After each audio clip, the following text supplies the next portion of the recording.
Ryan-san, are we good to go? All right. Thank you everyone so much for joining us today. Haitai gusuyo, wanne mariko yaibin, baamonto karachabitan, yuta sargutu, anige savira. Hello everyone, my name is Mariko.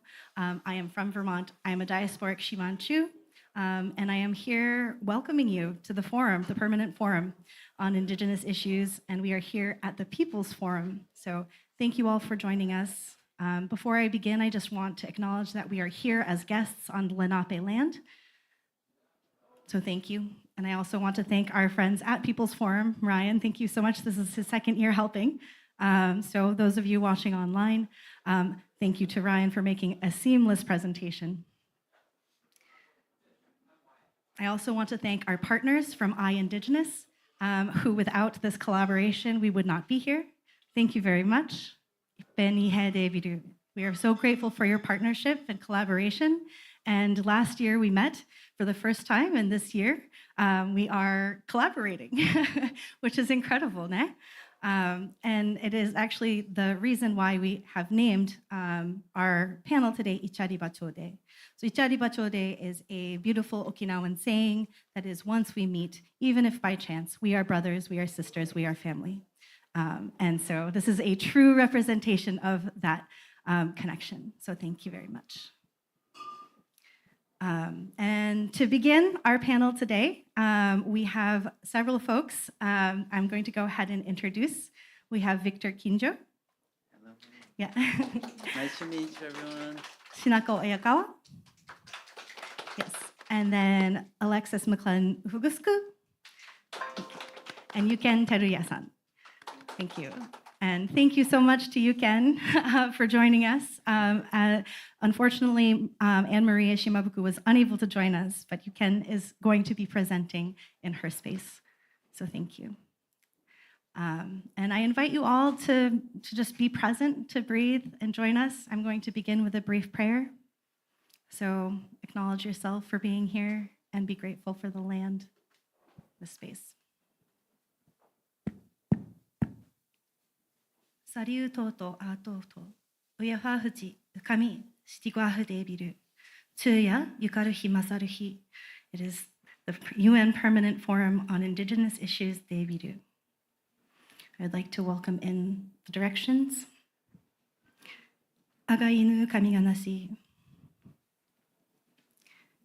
Irinu kamiganasi Nishinu kamiganasi Finu kamiganasi. Ukami no menso charukutu shirigafu debiru. Uyuhafu jiganasi, ukami ganasi. Mimanti misori, utabi misori. Sariutoto atoto. And so, yes, we welcome the spirits of our ancestors. We welcome the spirits of the land. And we ask that you look over us, you inspire us, you guide us, you protect us on this day. All right, thank you very much. And without further ado, we would like to begin with Tinsagu no Hana, which is an Okinawan song led by Victor Kinjo. And I think we're going to do this call and response style. We will have the lyrics up on the board here. So Victor will lead, and then we will try and respond. And imperfect is totally perfect. Yeah. Thank you.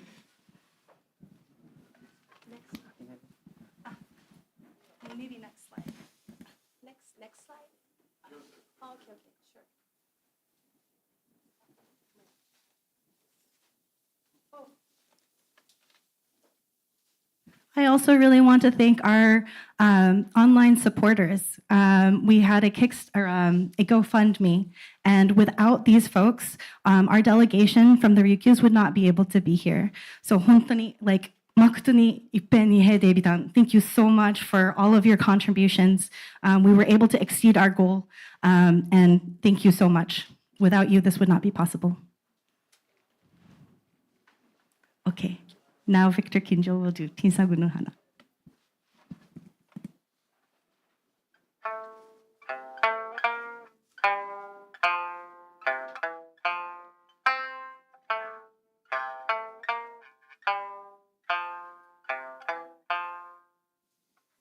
金色の花や君さ君すみて親のよしごとやちむにすみに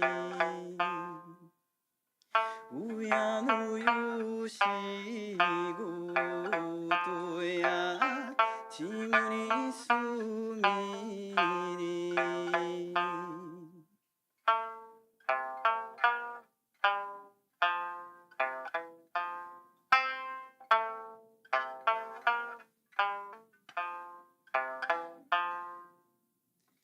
しばなにごとんなゆることやしがやさよいからどならんさだみやさよいからどならんさだみ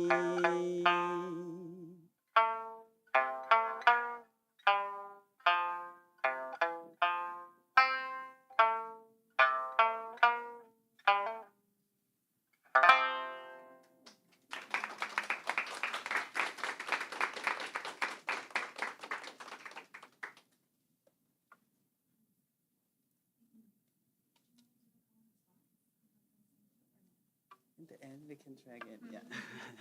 Okay, folks, we're going to do the call and response at the end. Oh, let's see here. Oh, and then Tinsaku no Hana, we have the translation for those of you who would like to know the English version of. It's beautiful. じゃあ次、しなこ親川さん、お願いしてもいいですか？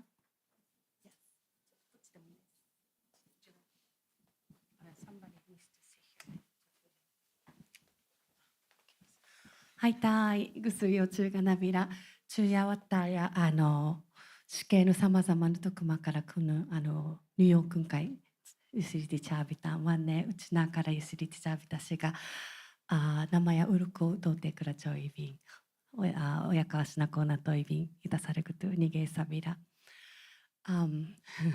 it's our maybe fourth or fifth time coming back to UN for permanent forum as our association called ACSILs.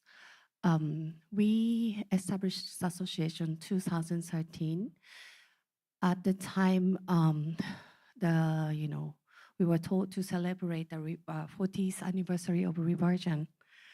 Once we had a kingdom, like we were independent country, nation, and then we have really good relationship with other parts of worlds like Asia, where we have like a little boat to travel around the world. And it was really nice to have brothers and sisters all other part of the world. But after the colonization, we become part of Japan, and then our ancestor needs to struggle with the assimilation. And still now we have a lot of issues related to this colonization. And we call it Okinawa issue, but is it like our issue? No. But we have so many issues every day. Like every day, if you open the newspaper, and then we have tons of unbelievable issues everywhere here and there. And then it's all related to colonization. After Japan came, our ancestors needs to speak Japanese. So I was born in Okinawa, and then I grew up speaking Japanese. And then I speak a little bit in my language for opening, but I didn't know we had language. I didn't know Uchinaguchi, the Okinawan language, is a language. I didn't even know we are Uchinachu, we're Okinawan people is different from Japanese, because we were told you're Japanese, you have Japanese passport, you speak Japanese language, you have Japanese education. So I didn't realize I am Okinawan. I have my language there, my cultures there. until I start to study in Hawaii, University of Hawaii in 2003 or 4 or so. So I was really like adult, like a 20, early 20s. I'm 44 now. And then, and then once I realized, okay, so if it's, if I'm Okinawan, what does that mean? And then I met Hawaiian people in Hawaii, and then I realized this is something similar. Like we share so many similar history, similar background, colonization, language loss, identity loss, and then land rights. It's so many things are so related. So I realized like, okay, this is why people needs to use the word indigenous. So we are indigenous people. We had life before colonization. And we were taken like everything literary, life, land, water, language, and everything. But we still here. We are alive and we are here. And then we are claiming our rights. This is about it. I, start to recognize about that. And then I was so excited and going back home in Okinawa. And then I told my grandma, I want to speak Okinawan language. Because I'm Uchinanju, so I want to learn Uchinanguchi.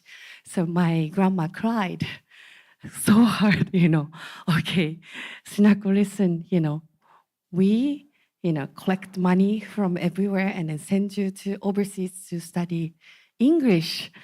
Why do you need the language? Why? This is something we try to get rid of it, in front of you. Like we want to erase everything, like Okinawa. Why? Because I'm indigenous. And then she was like crying, don't use that word. That's so hard, like harmful for her. But I try to understand her trauma, their generation really needs to do a lot. And then they're the war survivor too. So they can, it wasn't really easy for them to say like we're indigenous. But I think it's our responsibility for our generation. We go overseas, we talk to other indigenous people, and then we realize our indigeneity, and then we want to claim our, rights for next generation. It's because we respect our ancestors and we want to do something for our next generation. That's what we are doing here in UN, and then we about like so many hundreds of people from all over the world come to UN to claim their rights. This is something what we are doing as ACSILs. I personally, I teach at the university part-time, and then also I have a children's after-school program that's for the elementary school students. And then they don't have any chance to learn about our language, our history, culture at public school. So I thought it's a good idea. I just started for myself, like for my kids. But I thought it's really good idea to learn about Okinawa using the time to play and then eat snack. And then when we go outside, we do a lot of field trip to visit Okinawa, like a cultural spot or like a historical spot, like a ruin castles or so. Yeah, it's really, really cool because like we, parents cannot teach, and then more older generation don't want to teach. But we have really like a nice, beautiful oceans, like a natures and the cultures are living still in Okinawa. So that's something I want to share to our next generation. That's what we are doing.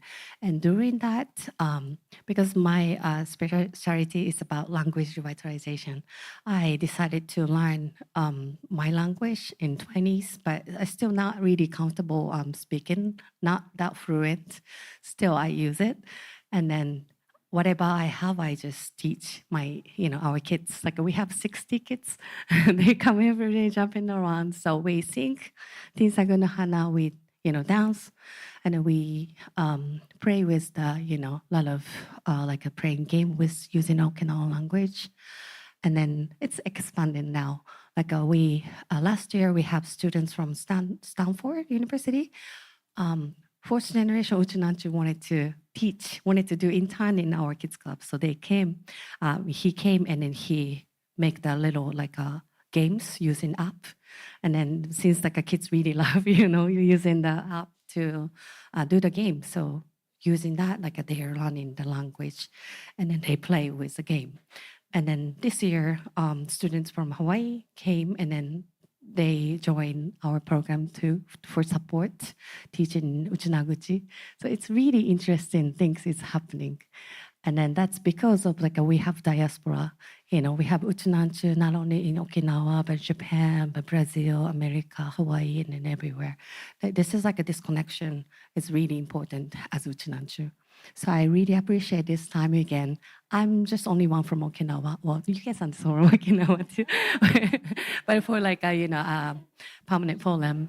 But we have my brothers from Brazil and then sisters from America. So this is really good combination. Get together and then work for our ancestor and then our children, next generation. Yeah. Okay. So who speaks next? If any, David.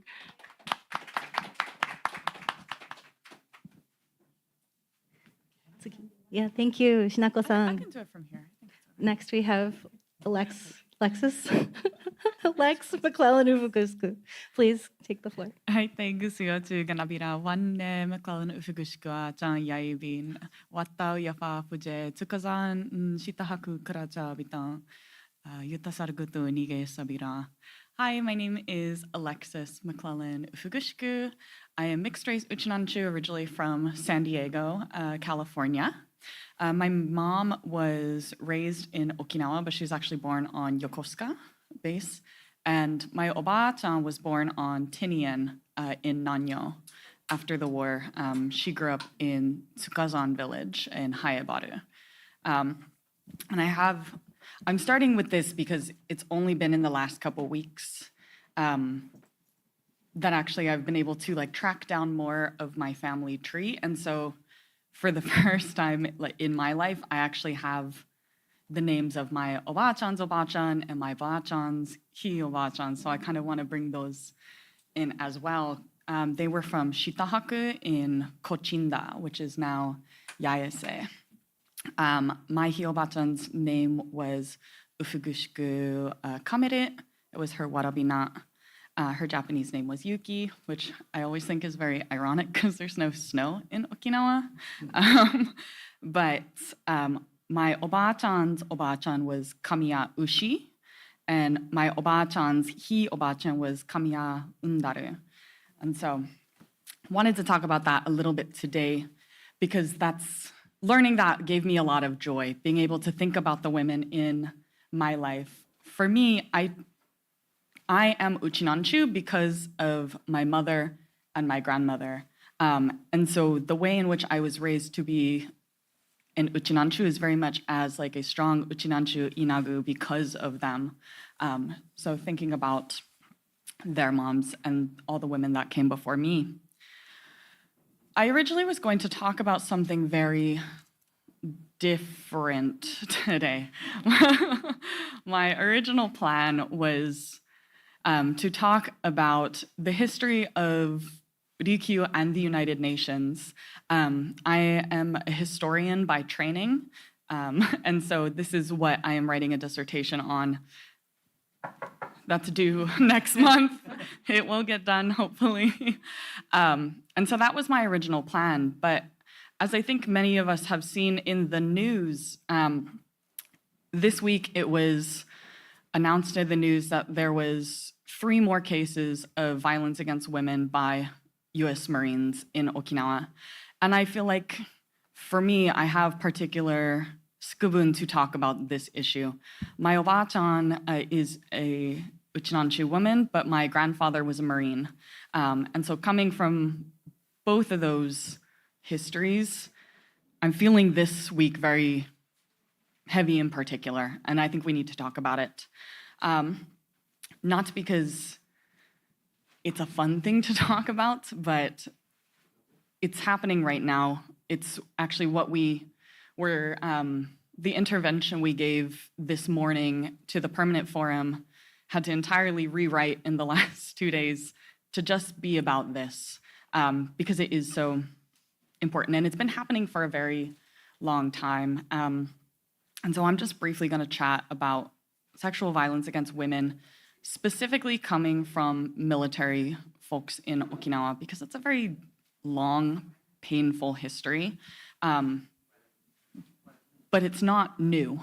It's been happening in Ryukyu since Okinawa, or since Americans landed in Okinawa in 1945. Tracing the history from 1945, there was a really infamous, heinous case called the Yumiko-chan incident in 1955, in which a kindergartner was kidnapped, raped, and murdered by a serviceman. This continued to happen hundreds of times throughout the USCAR period, and that's only what is reported, only what we know. It's likely the numbers are much higher, in addition to everything that is not reported. We flash forward a little bit and we get to 1995, and 1995 is, again, a very infamous case in a string of very, very heinous crimes. And if you're unfamiliar with this case, it is a turning point in a lot of ways for thinking about the structure of the US-Japan military agreement. And if you do know about this case, I'm really sorry to have to talk to you about it because it's hard to hear again. But so in 1995, a 12-year-old Okinawan girl was, again, kidnapped, raped, this time by 3 service personnel, and she was left in a dumpster outside Kadena, where she was later found.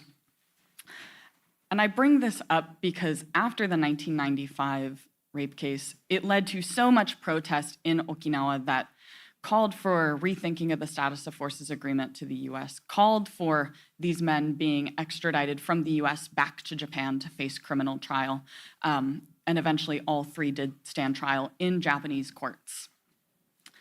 That's not always the case, especially in the USCAR period when the Ryukyu Islands were legally pretty much part of the military justice system.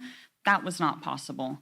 1995 was a big turning point because it changed the public perception that it was not okay for military folks to go back onto base, not report it, get sent to the US, and then never have to face those crimes. We can go into it much more, but that system is still not perfect, and it's not easy to deal with. Although it is possible to get some justice now, it is very difficult to get justice. I'm going to, so there is, it's also difficult to get data on what this looks like in the present because it hasn't been updated in quite a while. So the most recent data we have specifically for military on civilian violence is from 2001 to 2018, this period. And for Okinawa Prefecture, the prosecution rate for these types of crime was 1/3 of Japan's national average. In other numbers, it was 13% of these crimes actually got prosecuted. So an incredibly low number of the cases that are happening. And again, there's probably so many other cases that don't get reported that we do not know about. Which brings us back to today.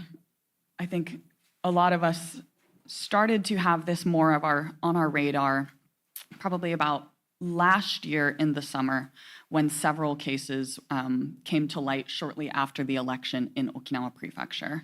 I believe one of those cases has now been tried, and I think he was prosecuted, but the other 2 are awaiting trial still. What is happening right now is there's 2 separate instances where in January and in March, 2 Marines, sorry, I'll split them up. One Marine has been credibly accused of sexually assaulting one woman, and another Marine has been credibly accused of sexually assaulting a second woman, and then when someone else came to help her, he beat her. And so that's how we get to this number of 3 violent crimes against these women, 2 of which were sexual assault. Because they are they went back to base. Because they are on the military base, it is not possible for the police to just go and interrogate them or go and question them. The way that the current treaty is set up is that police make a request to US base authorities for permission to enter the base. And then once they are on base, they ask if the people being accused would like to voluntarily have a conversation with the police.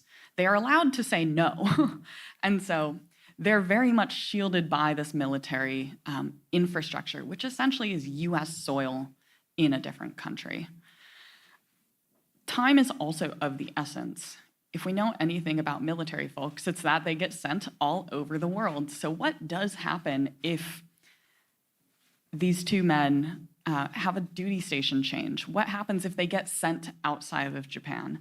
It will be very hard to get them back. Not impossible if they get sent to the US, but very, very difficult without public pressure. The only reason 1995 succeeded in having those three men extradited back to Okinawa to face trial in Japanese courts was because the massive amount of public pressure that came up about because of that. Okay, so, which brings me to what can we do? I know it feels very hard when we are all so far away from Okinawa, so far from where this is happening. But I do think that we live in an age where news and public pressure is being generated on social media, and we can use that to our advantage. Because this has been happening so much back in Ryukyu, our family over there, our friends, are tired, rightfully so. Every few months there's a new case. It's hard to keep that momentum up. It's hard to protest all the time and just keep losing in the courts, or it keep happening because nothing has been changed. Part of what we can do on our end means that we talk in spaces like this. It means that we submit whatever we can to the UN. In addition to the intervention that we made this morning, there are other legal mechanisms within the United Nations system that we can make these reports to. Specifically, because this is disproportionately happening to Uchinanchu women, we can make the case that we can make the case to the Committee on the Elimination of Racial Discrimination that this is specifically affecting Uchinanchu women, and Japan is not doing its job to protect a minority within Japan. We also can use what's called the CEDAW, the Committee on the Elimination of Discrimination Against Women. We can put forward reports in that mechanism as well. These are just a couple of the really big legal mechanisms that are very kind of scary to think about. But also, many of us live here. We have Congress people, and a lot of Congress people also sit on the Foreign Affairs Committee. They sit on the Armed Services Committee. I know I'm from San Diego. San Diego is a really big military community as well. We have 3 major bases. I personally grew up next to Camp Pendleton. Sarah Jacobs is on the Armed Services Committee, you know.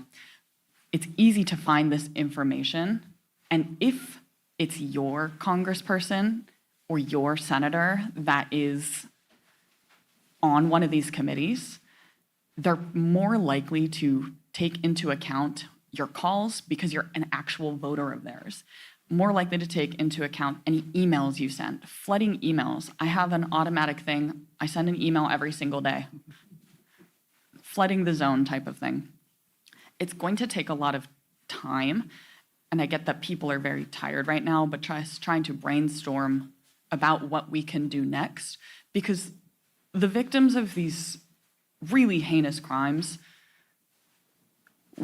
people back home need to spend their energy supporting them and getting them some healing, some mental health resources, trying to get them reparations. There are small things that we can do here, but a lot of small things adds up. I always like to bring this up because I feel like being Uchinanchu in the US can feel very isolating sometimes. Maybe you have one Uchinanchu friend you go to school with. Maybe you got lucky and you grew up with some other mixed Uchinanchu people, and you, or your Obachan also moved to the US like-minded. But we are not a small people. There are 1.4 million Ryukyuans in the world. Several hundred thousands of them live between North America and South America, not to mention Hawaii. I think one of the Kempi this year is from France. Another Kempi is from South Korea. Our diaspora is very big, and so we have to use the skills that we have living all over the world because we're very flexible people, you know? We're super smart. We can make it anywhere. We have to figure out how to do that from all these different directions to start putting that pressure, mostly on the US, but also on the Japanese government. All right, ipeni he de bidan.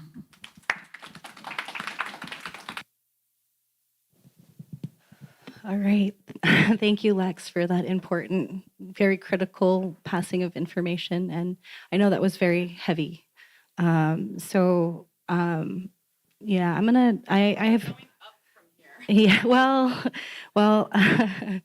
I will speak next, but I also just want to honor this moment. I don't typically read prepared statements, but I'm gonna see if I can sit in here and.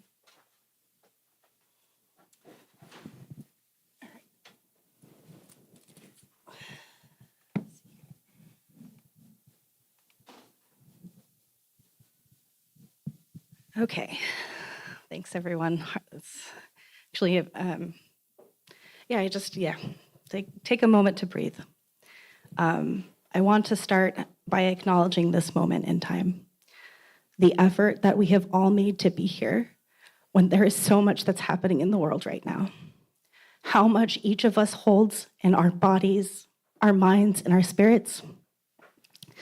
The ways that the world asks us to show up for your parents, for your children, for your friends, for work, for school, for community, for the earth, for solidarity, to meet in this moment in time where there are unprecedented levels of uncertainty and chaos and news that's coming out every day. With attacks that threaten our human rights, aim to take away our identities, employ tactics of fear to silence our voices, that spotlight injustice, and send prayers for liberation, equality, and peace. So there is a lot in this context right now, in this moment, and we are all holding that. And I invite you all to take a moment to just slow down and connect with your body, your physicalness, your heartbeat, your breath. I find that I connect best to myself when I close my eyes and put my hands on my chest and on my stomach. And with every exhale, I try to make a conscious effort to release any feelings of heaviness. And it is really heavy right now. So I invite you all to do this throughout this presentation, and maybe even now more than ever because of the content of what we are talking about, and just to honor those feelings as they're moving through you. And I invite us, especially those of us who are Ryukyuan and in diaspora, to bring your awareness to your belly button. As humans, we all have one. And yeah, so belly button, the place that connects you to your mother, and then think of her belly button that connected her to her mother, and so on. This umbilical cord that transfers nutrients from being to being and soul to soul is something we all have. And there is a beautiful Ryukyuan indigenous practice, and in other indigenous practices as well, outside of the Ryukyus, of burying the umbilical cord in the earth of our island or out into nature in some way, so that our bodies may also nurture the earth as it nurtures us, so that we exist in reciprocity and undeniable, inextricable connection to home. So if you're able to, I hope, or I invite you to imagine that cord that connects you to your ancestors back into that land and to give thanks. Even if we are far from our island, even if perhaps we have never actually physically been there, know that in your body you have a direct connection to your mother, to her mother, all the way back through, tied through blood and pain and love to our home islands. Okay, so it is in this place of openness and centeredness and slowness and respectful contemplation that I hope we can enter this space to talk about Hajichi. And it was supposed to be about Hajichi. And I know there are people in this room that might not know what Hajichi is, so I attempt in a very reductionary way, but for the purposes of sharing further, to define it. And so Hajichi for me is a traditional cultural tattoo practice worn by Ryukyuan women as symbols that were tattooed over the course of their life to reflect and honor important moments and unapologetically signify where in the islands we were from. It is a practice that was banned by Japan when they colonized the Ryukyus in 1879. And in the last few years, there have been a resurgence, reclamation of this practice by people with Ryukyuan ancestry, especially those in diaspora, outside of present-day Okinawa prefecture. And there is so much more to Hajichi than that, but I will leave it there. Oh, yeah, thank you. I have a bunch of slides, and I don't know what order they're in. Oh, yeah. This was this morning, looking out at New York, and a little prayer. Victor and I, Victor played some sunshine, and we moved, and we sang, and we toned together. Yeah, truly beautiful. Oh, yeah, okay. So this is going to be a little out of order, but I just want to acknowledge that everything has been happening so fast. And I personally have been dealing and grappling with exactly what to say, how to express what is feeling, especially with what is happening with Hajichi, which I know everyone is so curious about. And I do not want to speak on behalf of Hajichi. I am not an expert on Hajichi. I do not think anyone is or can be an expert. And so what I share with you today is my own personal reflections, deeply intertwined with my identity and experience as a diasporic Shikeno Uchinanchu, Winagu, woman, Champuru, mixed race, child of a US Navy father with roots from Vermont in the US, and a mom who was born and raised in Sashiki, Okinawa. I spent my formative childhood years across the US, Maryland, South Carolina, Okinawa, Connecticut, and Vermont. I wasn't going to say this, but I was living in Okinawa. I was in second grade in 1995 when that rape happened, and that truly scarred me. The person that happened to was, I did not know them, but they were a couple years older than I was. And I was going to school at a very vulnerable time as a mixed kid at Kitanaka Shogakko. And I experienced the full anger of the Okinawan people as a mixed child. And from that experience, I think that was the trauma and also the love and compassion that I have and the importance that I know and the capacity for healing that exists within me, again, as somebody that is mixed, to help be the medicine in this time, to advocate for the people who cannot advocate for themselves, because it was truly horrific. And I love my parents very much, and they are wonderful people, but I am a product of US military colonization. That was a little insert there. Yeah, so I want to center my Okinawan family, who is up here. This is my mother's family. In Sashiki, they're a beautiful family, and I just wanted to bring them into this space. Yes, so I believe that Hajichi, this concept of Hajichi, is its own being with its own entity and its own spirit. Like, please think about it animistically. It has its own story with a beautiful and intimate expression, which is shown through us as humans. We are the medium through which Hajichi expresses itself. And when I allow myself to feel into Hajichi, this entity, to empathize and relate to its story, I feel overwhelming grief. And it is challenging to distill what that feeling is currently, because I am trying so hard to slow down, to rest, and lean into reverence when there is so much going on. Okay. And I say this not as an external prescription or directive, but a reminder, especially to myself, to slow down. Hajichi is intrinsically tied to our identity, and identity work is grief work. It is slow, painful, layered, complex, and often paradoxical. And as a proud wearer of Hajichi, and as a Hajichi, someone who is tattooing Hajichi for others. It is a privilege to be here, to have access to these spaces and platforms such as this. And it's through dedication to this identity work and also luck. I don't know how I am here, but I am here, and I will use every moment that I have to advocate for my friends, my family, and those who do not have representation. Oh my gosh, I have so much to say. Yeah.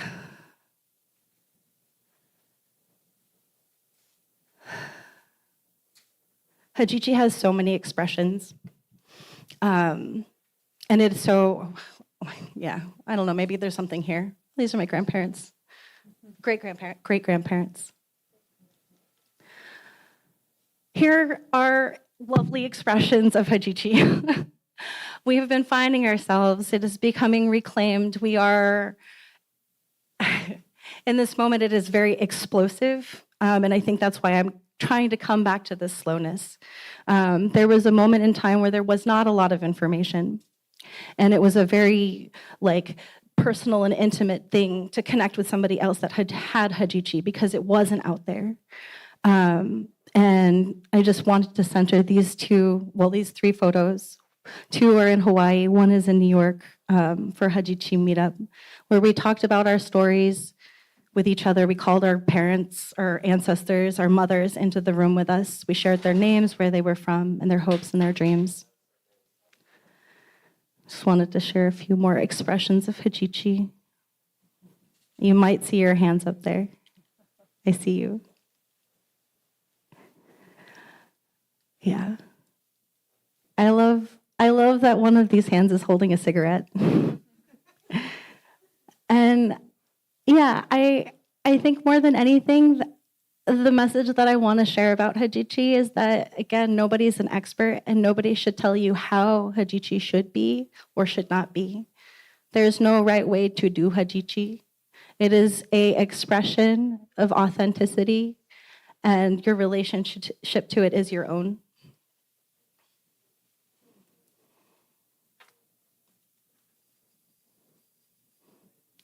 I love seeing Hajichi in modern spaces and in rural spaces.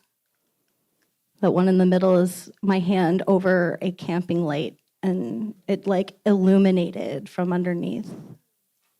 And then flying through the airplane. How many Hajichis have flown through the airplanes? Probably a lot now. Yeah. Yeah, just beautiful expressions.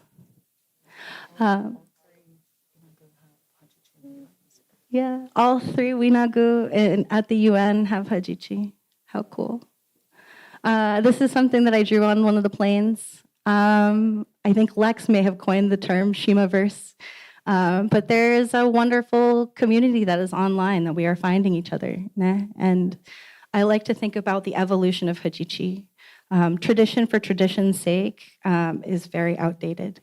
I imagine that Hajichi will continue to grow, and I'm excited to see the way that it grows. The milestones that we would receive Hajichi for are changing. Yeah, the sacredness of Hajichi. I had so many things that I wanted to share during this, and I'm just going through.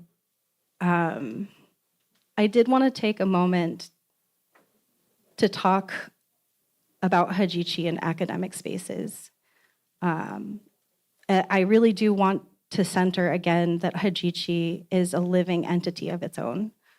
And anybody that is hoping to study or feature Hajichi, I hope that they will approach it with respect. There have been publications that have come out with questionable sources. And rather than focus on that, I ask you all to be responsible and think critically about what kind of information you consume. As people who have been colonized and then studied, a lot of the resources out there are written by colonizers.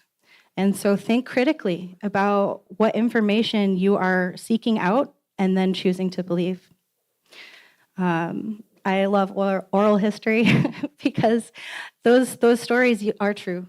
And nobody can tell you that they're not true. Talk to your moms, your ancestors, or your grandmas. And what Victor has said sometimes is, like the fact that we're like, we are pieces of each other remembering each other. Nah? Like people in Brazil or Hawaii or here in the US or in Japan, we all hold keys to each other, like a piece of the puzzle. So I hope that we can all, I hope that we can all remain open enough to hear each other and not devalue each other's experience because it's different. But in hope that it amplifies and creates a more rich and diverse picture of what Hajichi could be. Okay, so I had a lot of things to say. I'm so sorry. I will try to consolidate, but my prayer from here, and I guess a reminder, is that being Ryukyuan is not about having Hajichi or not. There is no right way to do something, and I do caution against that binary thought or prescription on what is authentic. If somebody says something is authentic or tries to tell you that it is, I strongly encourage you to look into that and make your own assessment. No one can tell us who we are and who we are not. I pray that Hajichi, its story, continues to be told for many generations into the future, and that our grandmothers are smiling and proud of the work that we are doing. So may it be so. Ipe ni hede biru.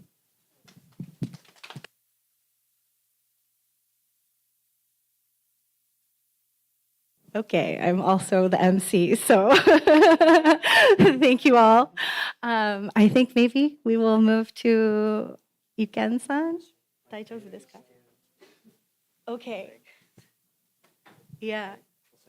Okay.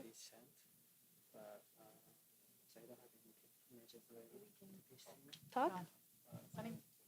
Yeah, that's a great. Yeah, maybe we'll take this as a moment for Q&A. So anything that we've talked about or any burning reflections, we're happy to hand the microphone. And it's also a very heavy time too. So if you need to get up and move around and like move your body, I think we talked a lot about trauma, and usually we do trauma content warning. So apologies for talking real talk. Any questions, folks?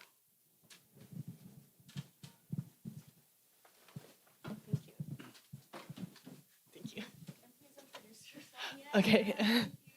Hi. Hi, my name is Caroline Weaver. My grandma is from Ikemajima, off of Miyakojima.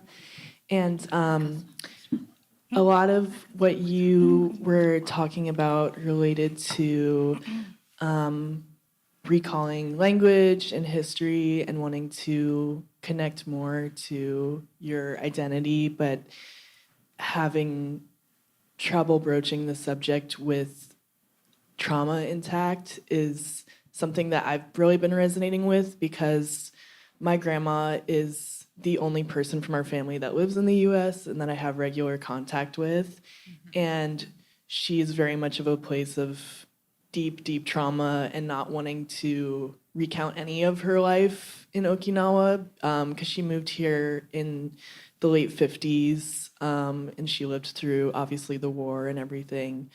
And so there's a lot, for me, there's a lot of disconnect and like a little bit of isolation and lostness, because I don't want to disrespect her or cause her too much pain, like remembering these things, but I also deeply want to connect with like my people and my family and those things. And so I'm wondering like how you approach that in your own life and where you are able to find connection or find parts of your family's story, and if and how you kind of like deal with that within your family. Thank you. Great question. Chan, you want to take it? Is there any like thing to you, action that your grandma does that you think is like so her? Force feeding me. Force feeding you. Kame. Yeah. I get that a lot. My family is very much the same way. I have the luxury of being a historian. And so for me, a lot of the ways that I have connected to my family is thinking about the actions they do and why.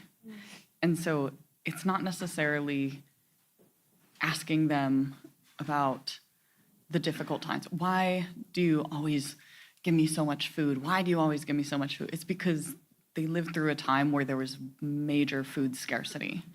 I know it's kind of getting around what that connection is, but for me, whenever my obachan like gives me another, what's in English? What's budon? What? Budon. Little grape. Grapes. My grandma will like peel the budon, the grapes, one by one, and I and then just hand me them with no peels. And I think about all the time she spends just on this one piece of food, and it makes me feel more connected to a time thinking about like the first time she would have done that. You know, I don't have to ask her about the first time she peeled a grape, but I imagine that it was like a big milestone in her life. And so flipping it sort of that way, if that makes sense. Yeah. My grandfather, he passed away, I think 4 years ago. Was a anti-landowner, anti-base landowner. Yes. What is it a word? So he had his property but it's taken by the U.S. So he cannot go back to his own place. So he was like a big a peace fighter. He is like a center of every movement, and he really wants to against every like a war and a war related like a militarism and everything. So we told like he's okay speaking his memories during the war, because he does it all the time. He sometimes invited to school to talk about his memories during the battle. But we find I recognize he couldn't sleep for a while, and then he has he cries after he does that, and then I didn't really recognize that, because he's like a strong leader, and then I thought it's okay things for him, but he wants to do it still, because this is only he could do to pass down memories for next generation. So he suffered a lot, but he wanted to do it. And then I asked why, and he said because this is what I can do, but it's not it's not easy things to do. So you cannot force them other people to do it.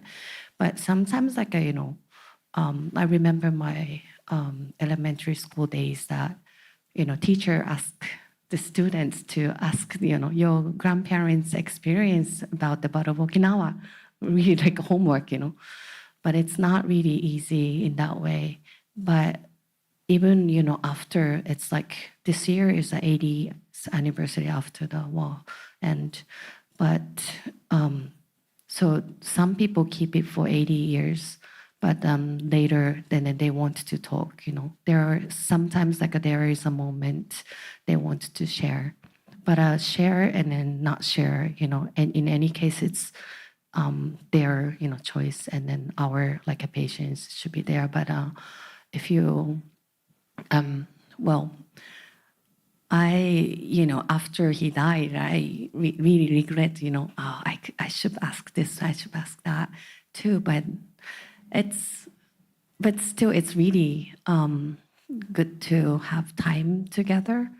So maybe there should be the chance, or should not be the chance. But being together and then talk a lot, I think it's one of the remedy for the trauma. So it's please take care of your, grandma, and then if you have chance to go to Ikema Island, and then maybe that's good present for her too, Welcome.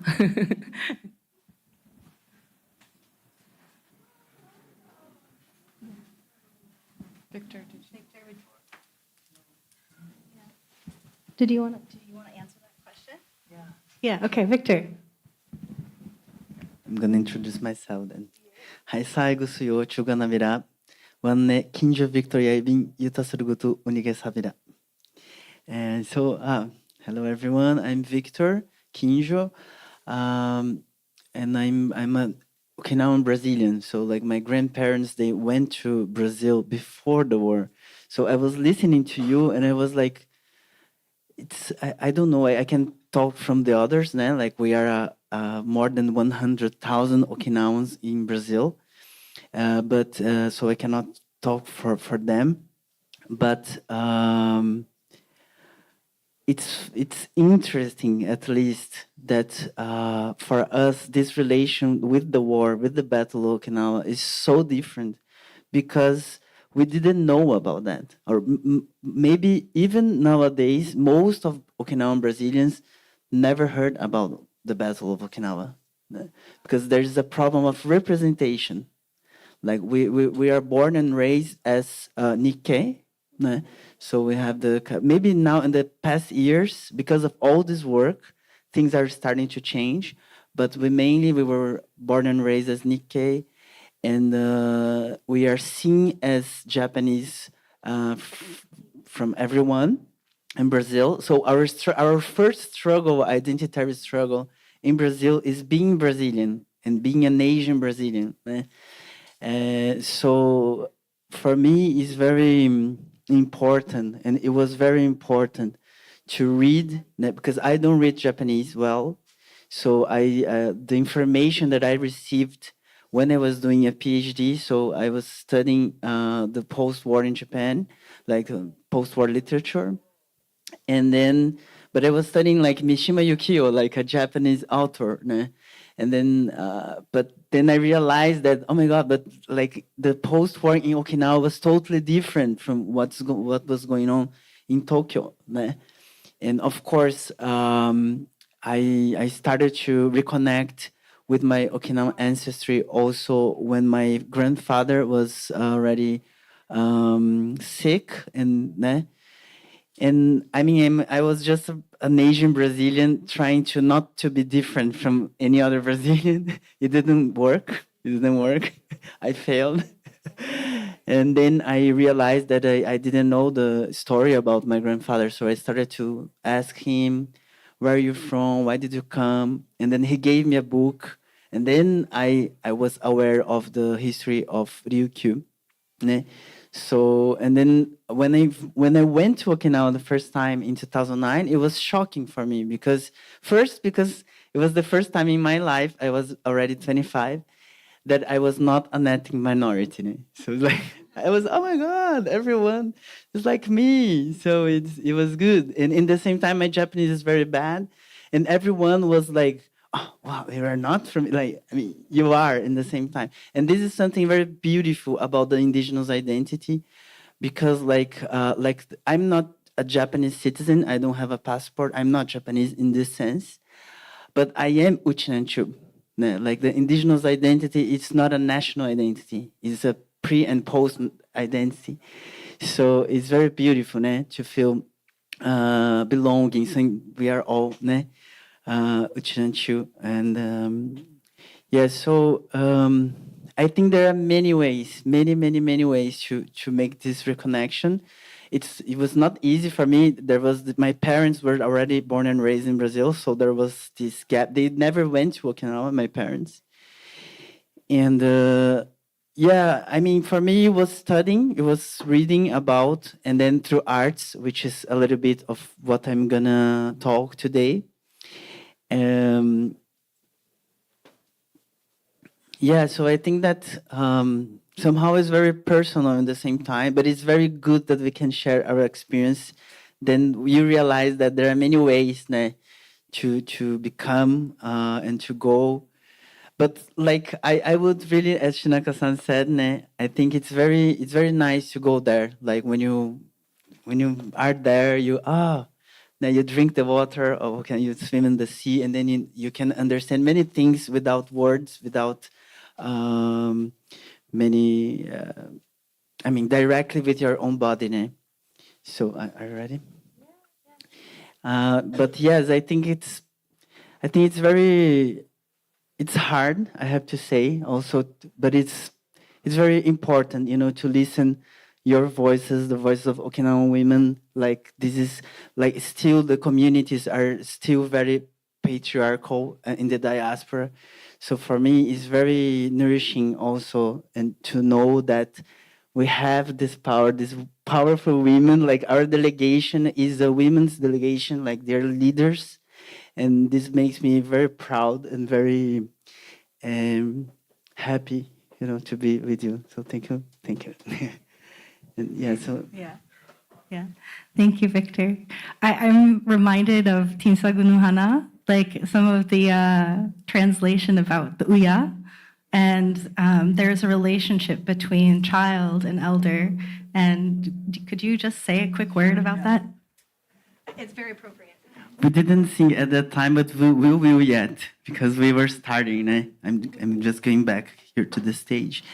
Yeah, like and also I wanted us to know more about the importance of the language of our history, to know the importance of why we should sing. And this is another way for us to reconnect.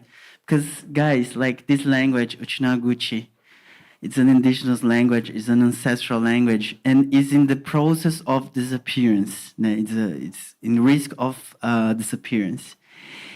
And when I was studying PhD and all this, like because we don't have our history written in the books very well, so that's why also I didn't know about the Battle of Okinawa, because I investigated the history books of Brazilian education, and there's not Okinawa there.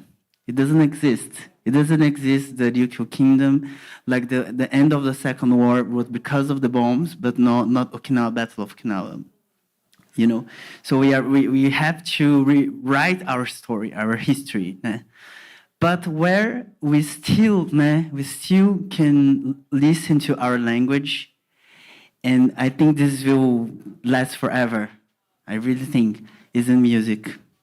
So in our songs, they're still there, and then we can sing in New York City our language to the walls of Manhattan. And yeah, so and there's a lot of also investigation about what the lyrics means. And then I will pass. Sorry, I needed to introduce. Okinawa is always this. You have to introduce a lot to add a point. And there is one verse that was interpreted as is this one, Mariko?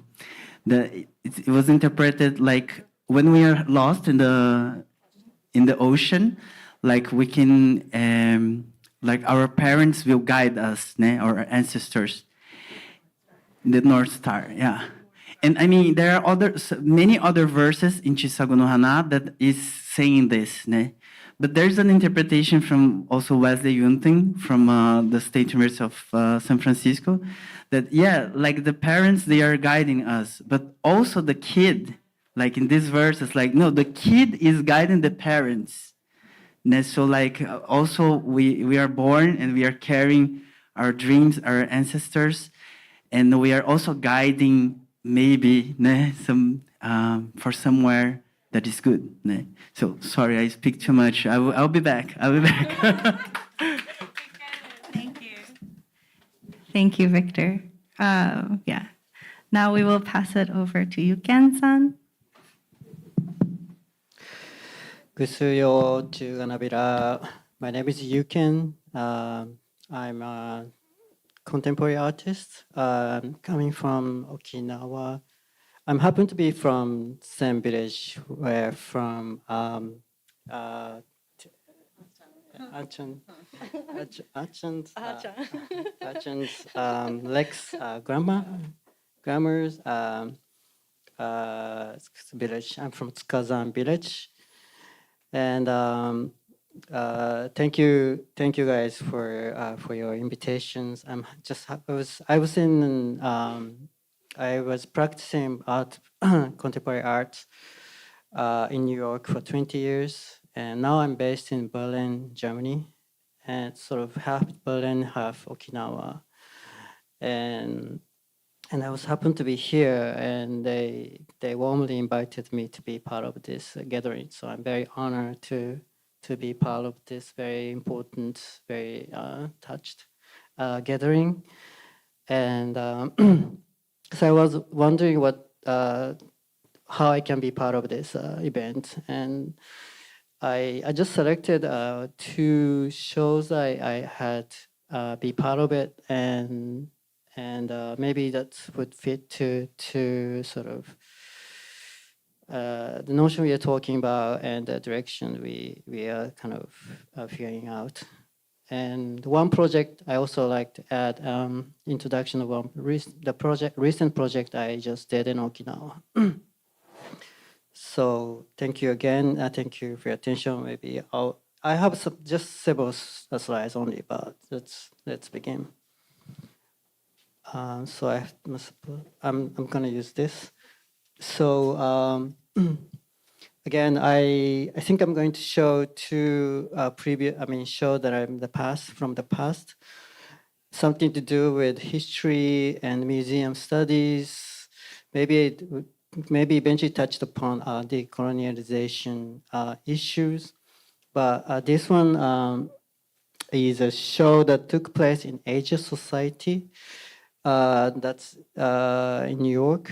It was called show. It's a series of show called Rockefeller in Focus, and I was invited. Well, each year they invite artists to help them make work about their collection,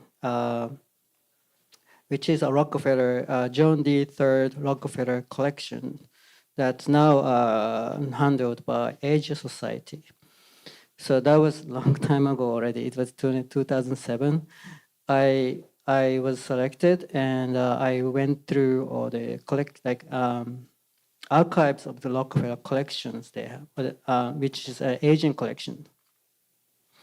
So I picked a jar from Ming Dynasty. Thank you. And because I was searching for the connections, an opportunity for me to get connected to my own inherited background, and what I can do, be part of the sort of creative energy in New York City. So I have chosen that jar from Ming Dynasty, and I found the aesthetics of it.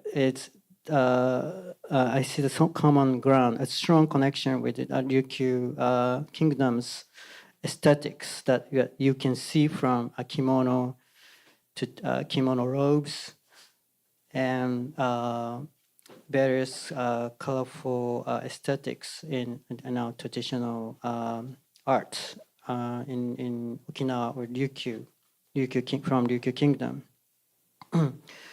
And see this jar. I don't have any good more pictures, but I have that's a collection that it's sit on the center of the space, and when I picked the jar, I was constantly being monitored by security guards and curators. I was never able to even touch the jar.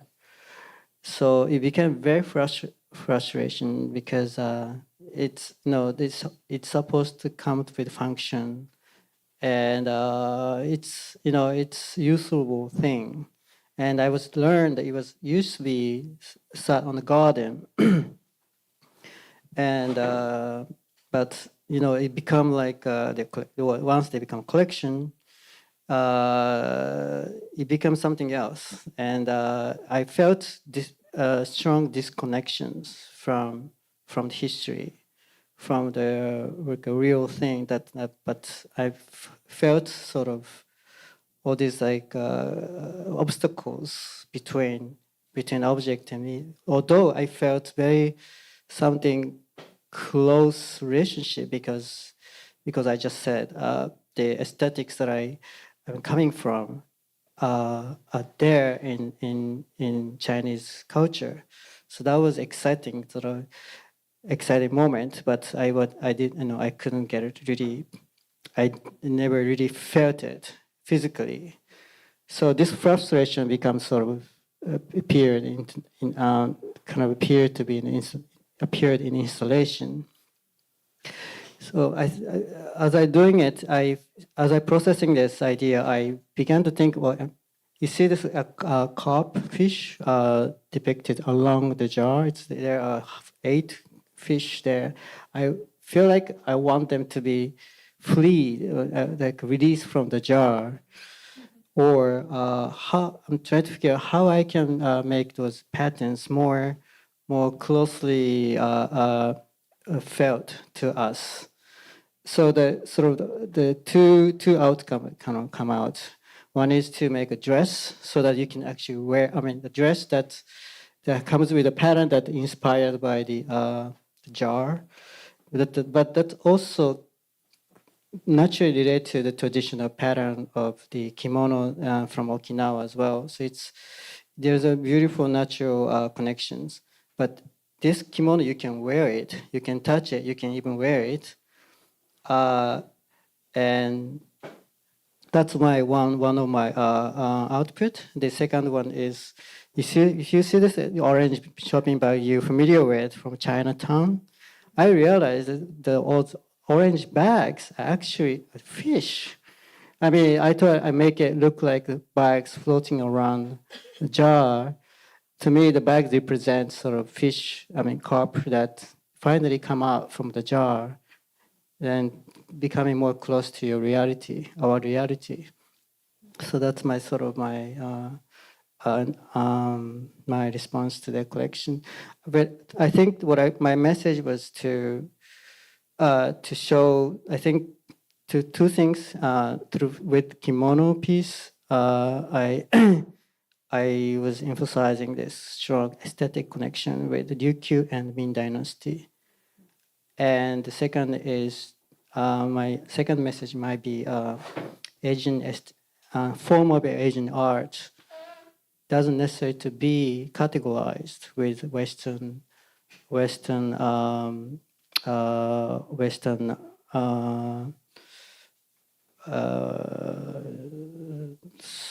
perception or Western art. That doesn't need to be categorized the same way the Western art categorize artwork. You cannot say, well, it can be just say, porcelain or ceramics, but because maybe it can be described differently. That might be more connected to our reality or sense of life or something like that. Oh, that's some other details of the installation. So this is the next example that might kind of connect to what I had experienced in Asia society. But that one took place in Berlin, Germany. It was a show called Humboldt Lab, and so similarly for Asian Society show, I was invited to see their collection, Rockefeller Asia collection. Here, this occasion, I was also invited to see their collection and make show out of it. Those collections are actually all from Ryukyu Kingdom. All the collections were collected in 1844, right before Ryukyu Kingdom annexed to Japan. And those collection called Ryukyu collection or Okinawa collection will never be public, never presented to the public. So it was first time for them to show Okinawan collections. They were sleeping in a storage for many years.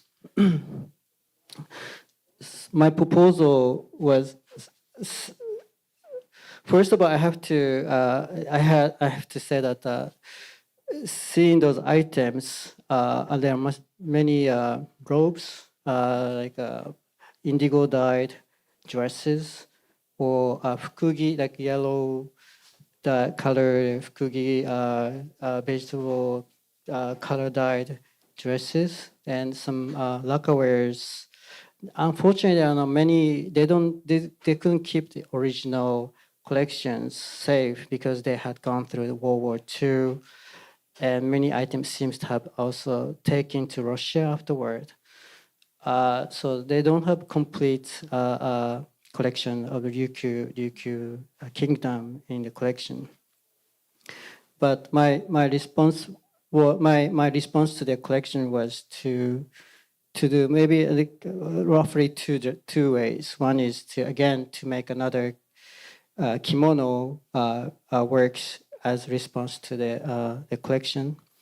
The second was to propose to bring a new collection for the future. So that was the two sort of big two bodies that I was making through this show. Oh wait, if you see this, this is the installation view. So what you see on the right behind this back to the space, you see like a fabric like running through the mid-air. So that's the sort of tamono fabric I made. I designed and dyed with the technique or with using aesthetic of a Bingata dye technique in Okinawa. And if you see to the left, this is you see the object sort of floating in midair.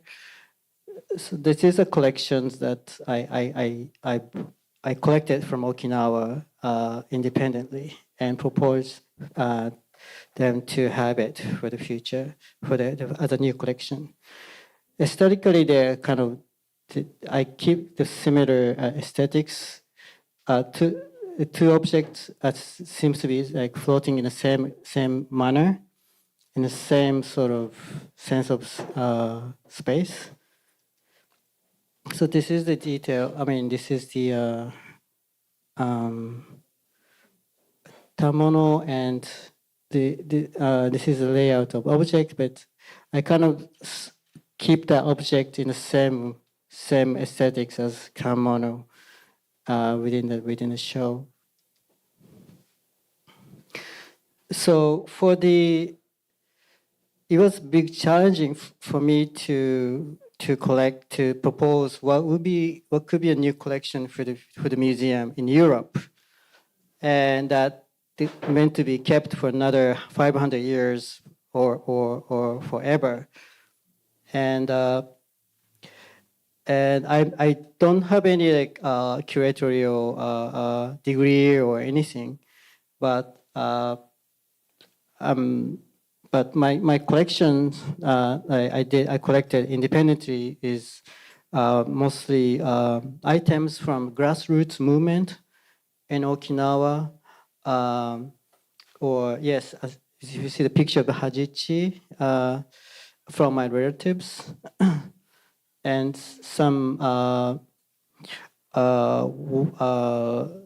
war leftover from World War II that became sort of houseware like cups and dishes. So those like items that kind of you can trace back to the scar of World War II, but also because of that, Okinawa becoming the center of the big peace movement, a peace grass movement in Asia, in Japan. So my collection is sort of to embrace people's struggle and activities and the spirit that haven't faded last 80 years. So that was sort of my heart of the sort of concept of the selection of the items I proposed to them, including the picture of a dragon. I have a Utah friend. How do you call Utah in English? Shaman. I have many shaman friends, and who casually take a picture of dragon one of them claimed that this is a picture of dragon, and that I also proposed this like snapshot for them to be part of the collection, and I so those connection with natural power is still alive, and it's real in Okinawan life. I was open to that. And this is a detail of the Tammono scroll. If you see this, people looks like a marching or a procession or even protest. It's mixed, it's both. It's everything that you could see in Okinawa. And people's in the pattern are actually based on the real, existed people in history of Okinawa. Some of them died, some of them are still active. They're gonna be die anyway in while it's becoming a collection. So everybody from the present, past, it's gonna be the same story. This is how that later I have them the scroll to be tailored. This is how it look. And this tammono was about 30 meters long. It didn't fit in a space. It's kind of piercing through the two spaces, which I really like. I like that this attitude. It's as if it shows it doesn't fit in this, museum scale. I like that how when they agree to do it. And all these collections, new collections I submitted, proposed, they're all accepted. And so I'm very happy. I think it was significant meaning to people in Okinawa. Those items or materials are now be part of the collection. Collection in museum in Germany. I think. Okay. So that's that. And let me just add at the end. This is a flyer of the stage event I just made last month in Okinawa. It's Okinawa. It's my first experience of making a stage piece, but it's it's Okinawa version of the Mozart opera, the Zauber Flute, the magic flute. So I used that. I found that I was inspired by the overture of the opera. I personally saw the scenery of Okinawa landscape within Mozart's aesthetics in his music, and the original magic, the original storyline has a very interesting aspect that I somehow fit to this Okinawan's issue. So I tried to combine that. So try to use this magic flute as a driving vehicle to carry to sort of as a messenger to send what's happening in Okinawa within the context of more like magic flute that everybody knows. So that's something I'm kind of interested in. I see a lot of a common theme between Okinawa and outside. I mean, internationally outside Okinawa. So I I think it's important to find similar value and in a struggle that we all have, not only in Asia, not only in Okinawa, but we all have in Western world too. So that's what my I discovered and something art can do for us. Well, thank you very much for listening. Thank you. Thank you so much, Gen-san. I'm also realizing we're a little bit at time, so we'll pass it over to Victor. Does that sound okay? Okay. Hi, everyone. Again, Yunken, thank you so much for being with us. It's so important, the arts. It's a way for us to represent ourselves. It's a way for us to express ourselves and to heal ourselves also. Né? And we have a lot to do. We still don't exist, as you showed, né, in the museums, in the galleries, in the theaters. And I will be speaking about arts too. Can I have them? Yeah.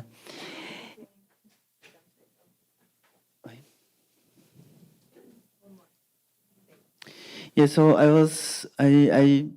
I've been researching about performing arts and how it's linked to ancestral knowledge and planetary health. And of course, I would like to also bring some of references from indigenous peoples from Brazil. Né? Now we have great leaders and philosophers, indigenous philosophers, talking about the importance of arts, the body, songs, dance, for us to decolonize ourselves. Né? Because the point is, we are all actually, né, we are all born in nation states that colonize ourselves to be good citizens and speak one language, to have an identity. And not just the indigenous peoples, but all of us. And then maybe the art is a way for us to go and let's say make friction with these boundaries. And then I wanted to bring some performers and some artists, researchers from Brazil. Also, like as I said, we have a big community. Not all of them can be here. And to say how important was and is to have our dance, Okinawan dance in Brazil. During the PhD, I was also inspired by some Black intellectuals, such as Stuart Hall, and this book, like Black Atlantic. Also because other diasporic people also survived through the same tools. So the body was what would be for the Black community without music and dance, and what would be of music and dance without the Black community and people. And I think it was not through scholarship, it was not through official discourse, but it was through the body that they and we survived psychologically, socially. And this is Satoru Saito. He's a master of Ryukyu dance in Brazil. He's a third generation. And we realized that we don't have a lot of images of Ryukyu kingdom. But when he dances, when there's a dance spectacle, there's the Ryukyu kingdom for some minutes appeared for us. So we can finally, of course, yes, it was like this. So I wanted to show you a short video, just a piece of the video of this spectacle that he... Sorry, this is the Secretary of Culture of Brazil, which is already supporting us then. O Ryugu nasceu do coração das pessoas.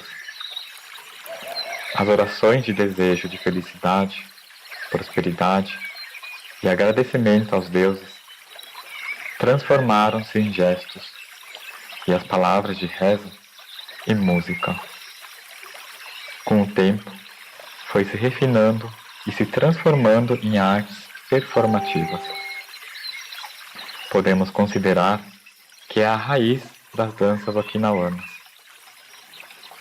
Okinawa tem sido um local de crença religiosa desde os tempos antigos.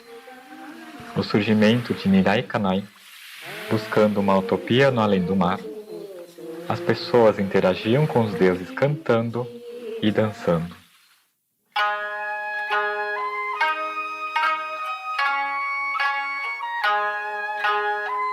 So he's talking about how the spirituality and ancestrality is linked to the dance and to the movements we do to dance.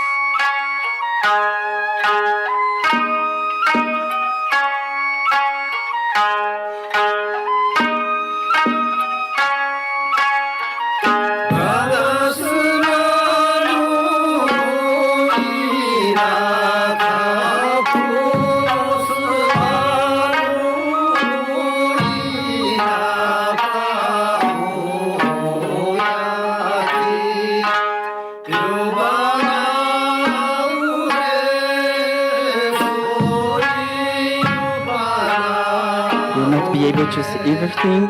I can leave the link later.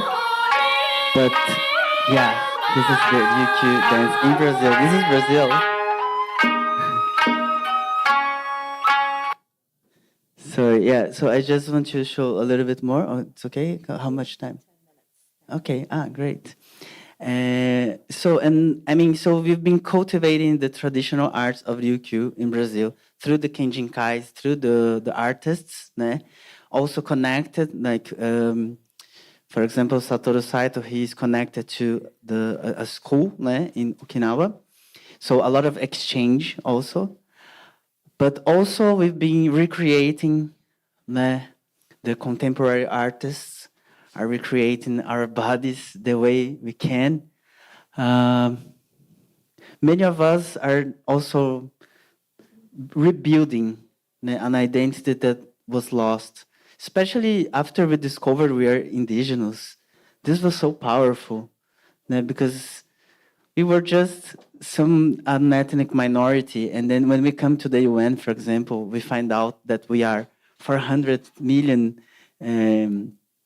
indigenous peoples in the world, and there are differences, but also we can identify very easily with the issues and also the importance of dance and songs in other indigenous cultures. So here I wanted to bring, she's a friend also, Lucia Kakazu. She is working in a piece called Mabui, and also rediscovering like this women's spiritual power through the dance. So just a piece.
So this is the teaser of the work, and Lucia was nominated for, no, she won actually a national award for memory in dance. This is very recent, very new that the Asian Brazilians, they are starting to to get recognized in the field. So it was very good and very important for us. And here, just a little bit for what was the result for me to discover I was an indigenous person when I was already 30 years old, finishing a PhD in social science, starting with the homoerotism in Japanese literature in post-war. And then I discovered I was an indigenous person, like all this colonization, the process of colonization of the territories also are the colonization of the bodies and the desires and all this. So after that, it was so strong for me that I decided to move to a farm. So I live in São Paulo, which is a big city. I should have started with a picture of São Paulo, né? But São Paulo is bigger than New York. Okay, it's a 20 million people city. But then I thought that it would be important to being an indigenous person to what can I learn from the land directly, from the forest. So we moved, me and my partner, who's also a performer, he's there dancing. We opened this arts residency in the Atlantic Forest. So this is more or less 100 kilometers from the city. And I mean, we talk a lot about the Amazon, which is really, really very important. But in the coast of Brazil, we have this Atlantic rainforest, we just have 10% of this forest now. So we are living in the remainings of this forest. And we started like a process of revitalization, regeneration. Né? So here is when we arrived. This is 2015. So we built this working space for singing, dancing, theater, or meditation to be there. And now it's like this. So this is 10 years later. So we started to replant the forest, but not just we. Né? Most of this work it was done by the birds, the wind, the other trees. I mean, it's amazing, like the power that we have to regenerate, to regenerate is like an ecological law. And I mean, this is just because we didn't throw any poison in the land. And also because we partnered with the community to have a reforestation process. And so now we are planting, they call like fruitful native trees. So they are also food. It's agroforest. And I think that there's a relation between this power of regeneration and the power of regeneration of our cultures, our languages, our minds. Now, the Brazilian indigenous philosophers, they've been talking about the reforestation of the minds. So we've been, of course, we've been so sad and depressed and like we almost lost the hope because everything is made that we lose the hope. And then our way to fight and to regenerate is also reforesting the minds and the dreams and what kind of dream we can dream together. Né? And yeah, so just some activities that we've been doing there. And of course, there is also now a point of culture, which is a program from Brazilian government to have in rural areas like points of arts where we've been receiving artists from all around the world, by the way. So also if you're interested, please get in touch with us and let's talk. Né? These connections. And then this is with our communities around the neighborhood. We've been doing events to replant and talk about reforestation and the indigenous land of Brazil and of Ryukyu, Okinawa. Né? Here is like my last research. I'm not gonna go deep in this, just to comment. Because after when I went there, like you see the waters, you live very close to the waters. Now you see the water falling from the sky. The water falls from the sky. It's so crazy, né? Like we forget this sometimes and go underground, and then it's born in the food that we eat, né?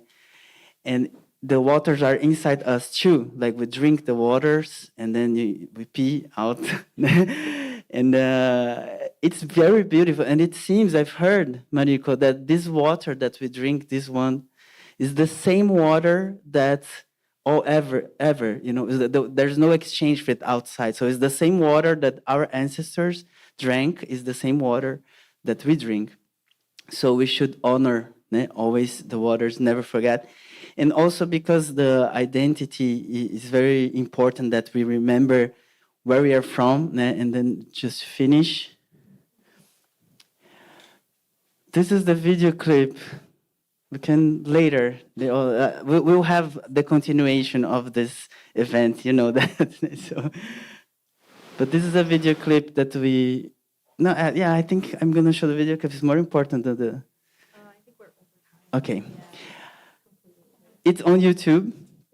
It calls Canto pela Paz, Let's Get Along. It's a song for peace and love. And yeah. And just to finish, like we've been working with this idea of planetary health and planetary identity, because we have to remember where we're from, honor our roots. In the same time, dialectically, we should remember we're all parts of this earth, which is a beautiful earth. We should never forget this, the sky. Look at the sky, and it's so crazy. And for us to remember Ichariba Choodee, like as a universal value. Now, when we truly meet someone, this person becomes your brothers and sisters, and we can remember we are related. We have our common ancestors, which is sometimes a grandfather or a great-grandfather, but also a frog or a bird and a fish and some water. So we've been working in this now. It's my new research about the planetary arts and planetary health, which is, I think, is very linked also for us to revitalize our languages, to honor this common house we have. Yeah. And okay, so are we singing? Can we have? Are we singing? I think not right now. Okay. We are so a little bit just over. playing a little bit, and then we will sing in the second part. Then, like now, this event is part of the UN Permanent Forum on Indigenous Issues. We partnered with iINDIGENOUS, which I would like to thank you very much, because it's very special for us to be together. Then in the next hour, we will have like an arrangement of the space. Here we have a market of Indigenous Peoples art market. So please support and see this. There are people from all over the world that came to New York. So also to help with the expenses. So during this hour, we're gonna do some arrangements. We'll do some rehearsal also. And then at 5, we will start the second part of the event. Do you wanna? So we start from 5. So we do this arrangement, but if you want to sign in, and then you can come back. And then donation is welcome. So this is a housekeeping. And then if you agree, we can sing together. I think it will be great. So prepare yourselves. Yeah. Okay. Oh, I'm speaking Portuguese. No, thank you all so much for coming. As you know, we are very much on island or indigenous time. We started about half hour over, but thank you so much for your kind attention, your presence, your energy. We have woven a beautiful prayer together. I know that time is relative, does not really exist, but please know that the seeds and the ideas that we've planted here today go out further and further. And so please reach out anytime. All of our information is online. Victor's videos that we sadly didn't get a chance to get to, they're very powerful and worth watching. So please, by all means, take a look. But yeah, let's have a huge round of applause for all of our panelists. Thank you, Ken-san, for joining. Lex, Victor, Shinako-san, thank you so much. Ippeni Hedebitan, thank you so much. Let's keep talking after. Thank you. Yeah, thank you.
Uy.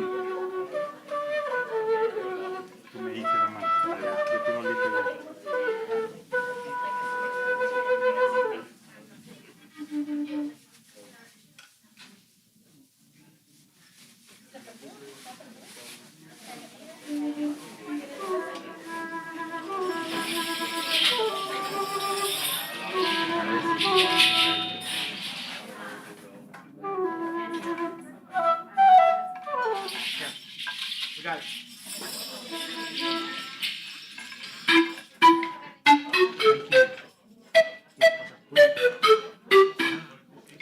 Sí.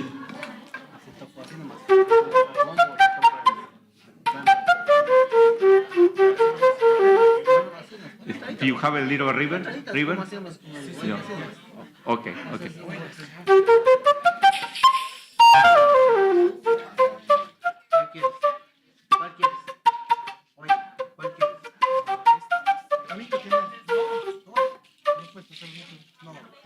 No, yo tampoco no tengo. Ya.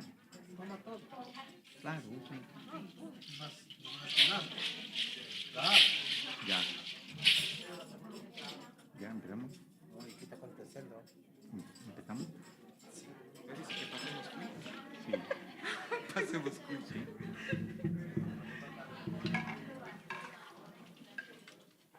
¿Qué es eso? ¿Hacer? Quítalo. No podía. Ah, ya. ¿Cuánto toca ACSILs tocar? Me parece que es ahorita solo hice chequeo de sonido con el... Entonces te seguimos. ¿Qué? Seguimos acá. ¿Barra eco? No, no hay. Atahualpa. Ya. ¿Está bien? Dime las dos canciones. Atahualpa y cuál más. Como monarquía, cualquiera. ¿Cuál? Sí. ¿Cuál pedimos? ¿Cuál? ¿Atahualpa? O monarquía. ¿Efecto no? Sí, no tiene. No, dijo que no. Pregunta. Delay. Efecto delay. O river, aunque sea. El river.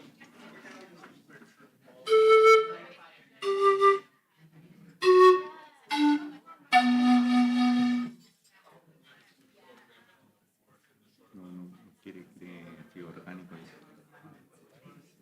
Está bien. Ya.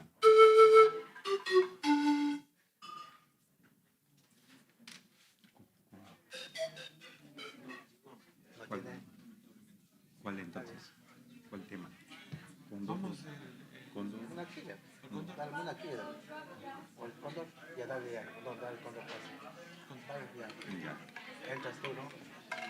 Entras tú con el cóndor, ¿eh? Pero lo mismo como con la quena también yo, ¿no? Sí. Porque la sí, pues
Check, check.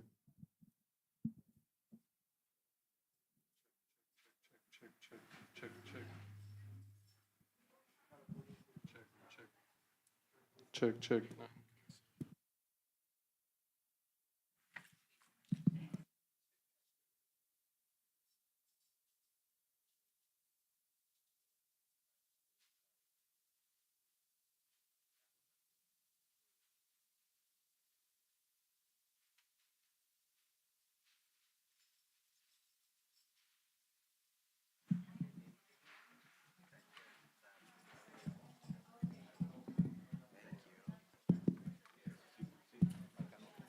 Oh, Ryan, Check. he doesn't have sound. Yeah. Check, check, check, check. Credit card. Check, credit card in cash. Check, credit card in cash. Sí, sí. Ok, ok. Check, credit card in cash. Llanto. Vamos, Luchito.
Esa tu alma. Sí.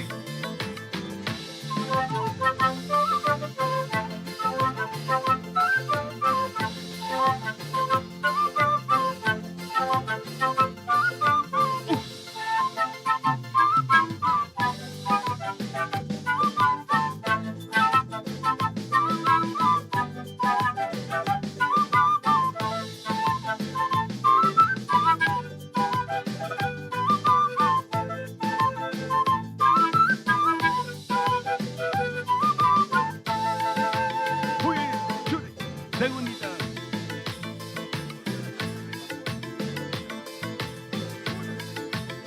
Segundita.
Muy bien, Choode. Choode. Otra prima. Ay, ay, ay.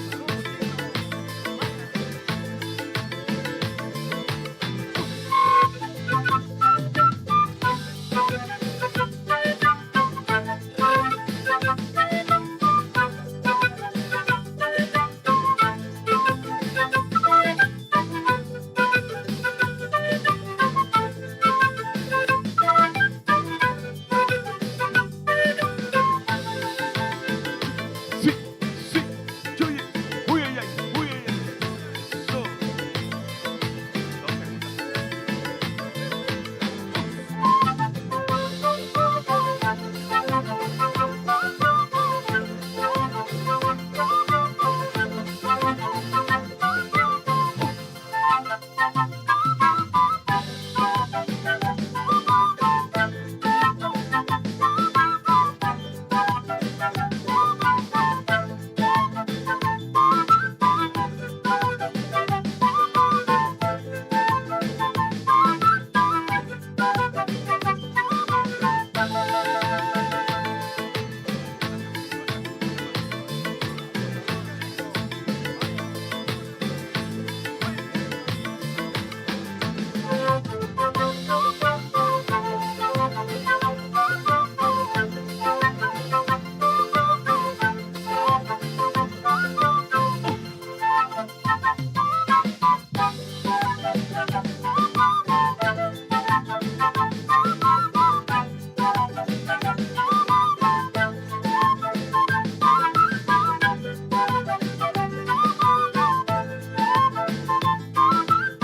you. Gracias. Arigato. Thank you. Gracias.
Thank you. Gracias.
Thank you.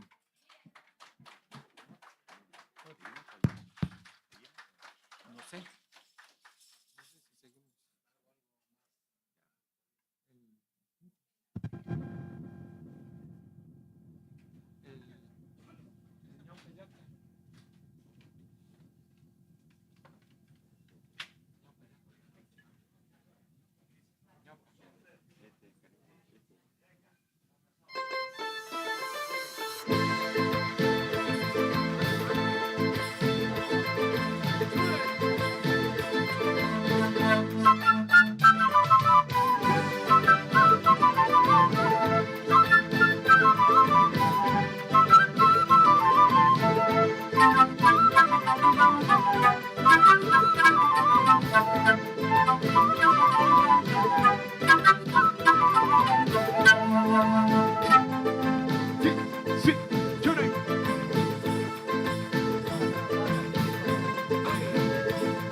So we just want to say thank you to everyone for being here.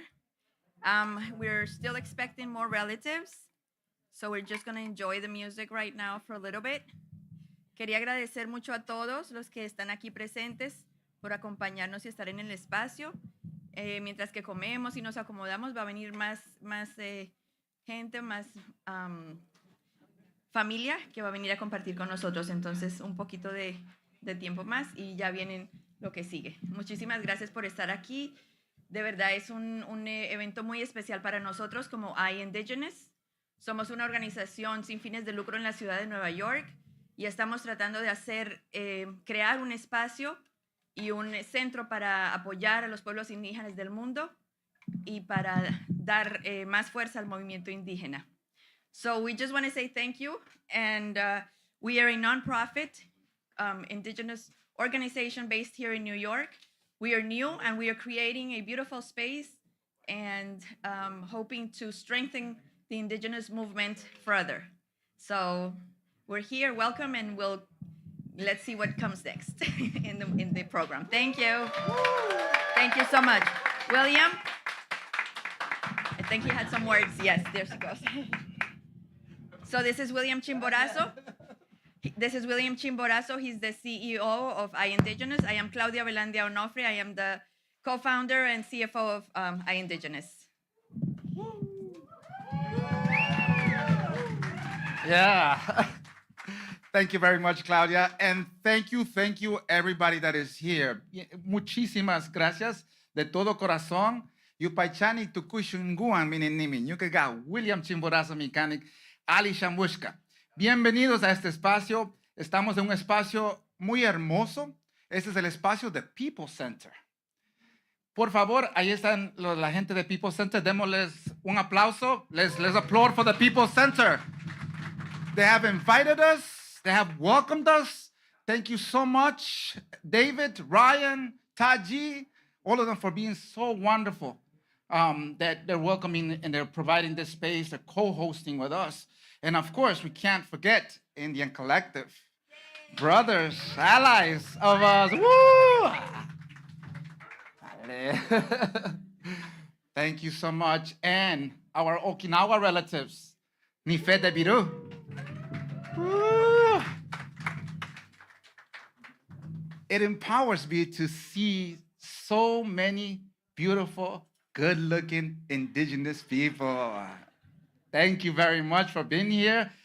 We will get a lot more people. So please, enjoy some food, a little bit of drinks, and have a lot of fun from iINDIGENOUS. Thank you so much, everybody.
Gracias.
Thank you, thank you. Gracias.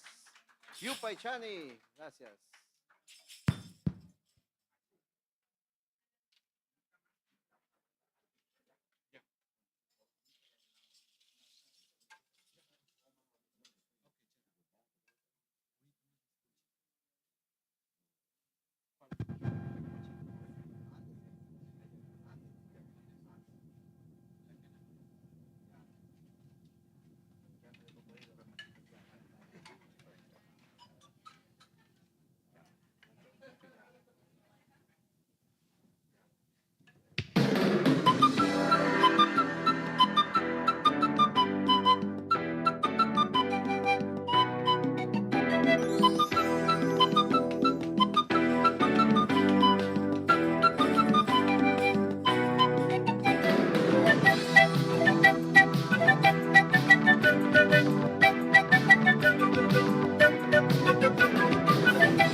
Thank you. Gracias.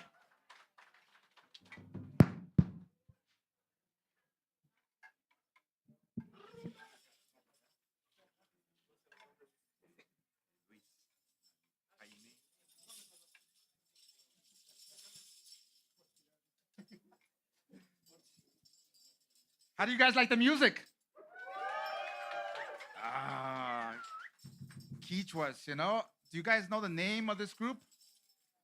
They're the famous Runa, which means one man.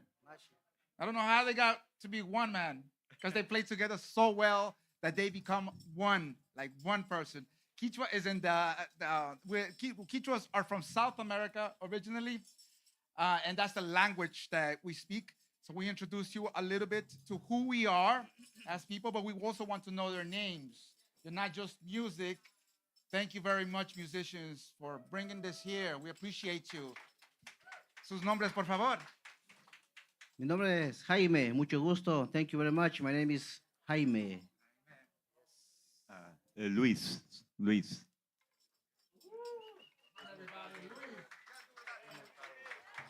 And this guy is famous all over, infamous. My name is Erubey Puente. Thank you very much for your support.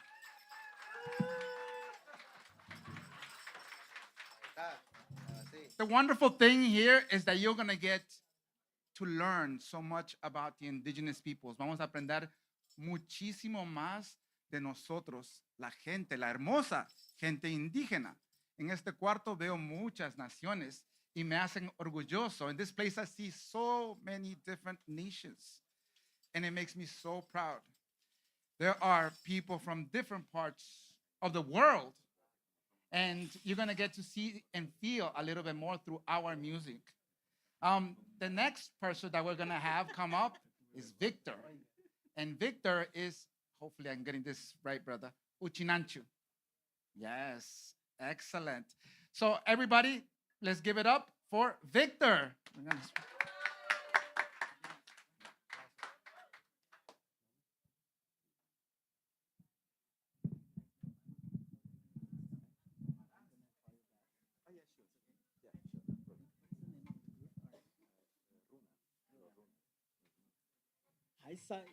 Haisai gusuyo chuganabira. Wanne kinjo Victoria yubin yuta sarugutu unige sabira. Hello everyone. Good night. Good evening. Buenas noches. I would like to first of all thank you very much for being here and thank you very much iINDIGENOUS for this meeting, this celebration. It's so important that we are together in these times, so hard times. So thank you very much. So I'm Victor Kinjo.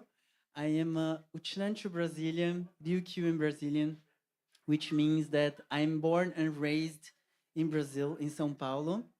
But my grandparents and great-grandparents come from Ryukyu, Okinawa, which is a chain of islands between Japan and Taiwan. We had a symposium today. We have our friends here from Ryukyu. And today I would like to perform for you to express a little bit of my diasporic identity. So mixing a little bit of Brazilian music and Ryukyuan music. Y un poco también de español, un poco de todo en este grande calderón que es este mundo, ese lindo mundo, ¿no? Entonces espero que le gusten. Son canciones, la mayoría canciones que yo escribí. Entonces muchas gracias por estarnos juntos aquí.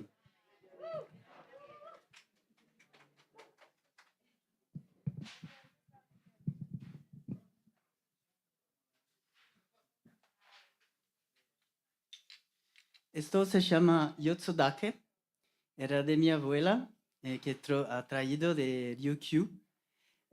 Pero yo, bueno, como nací en Brasil, ¿no? Me influencié muchísimo por la música tradicional de Brasil, especialmente de Nordeste, the Northeast of Brazil. So I'm now mixing a little bit of the instruments from Ryukyu Okinawa and the Brazilian music from the different parts of the country. So it made a lot of sense for me, like a Okinawan South American event. So it completes my identity. Thank you very much. This song calls Permissão.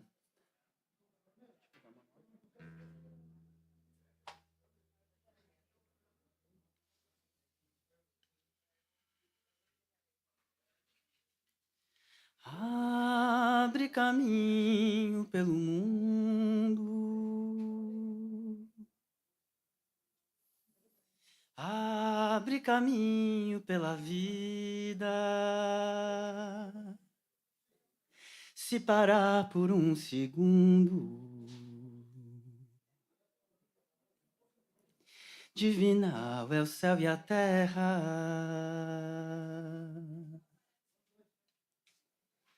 Abrir o coração da gente, corpo, condição e a mente,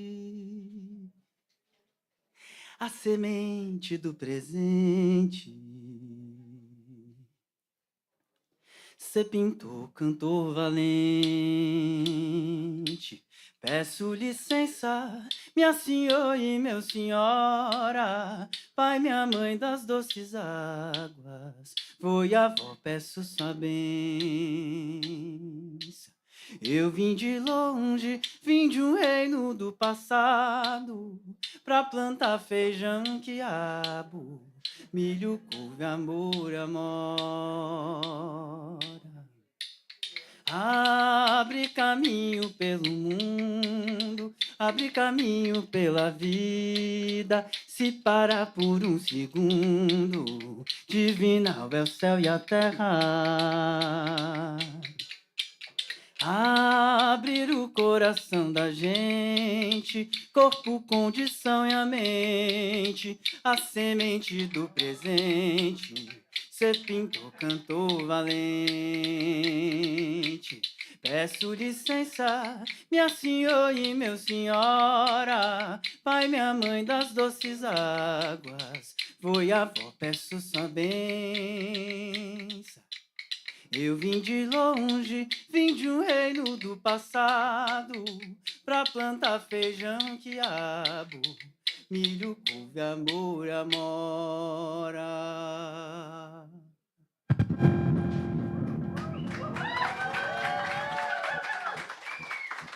Obrigado, Debiru. Thank you very much. Oh, well. Tudo bem? Acho que tá alguma coisa dando uma microfonia. Oh, I'm speaking Portuguese. Yeah, so this song calls Permissão. I was also inspired in the history of immigration, the diaspora, né? My grandparents came to Brazil and became farmers, né? And then, yeah, so thank you. Yes, and then this is the Yotsudake, but the rhythm is the Boi do Maranhão. It's a rhythm from Brazilian traditional music.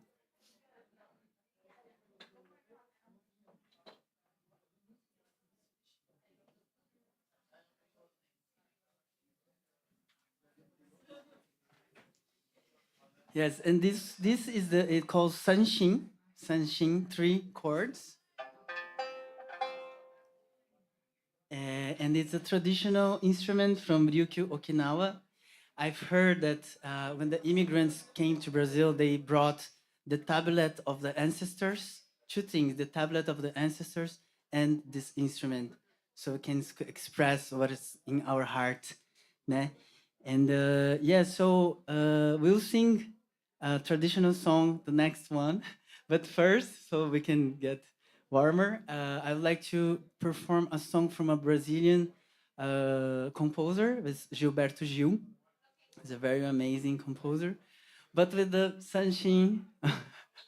Yeah, so it's a version. This song calls Lugar Comum, which means like a common place, né? Like this planet, for example, a common place for all of us.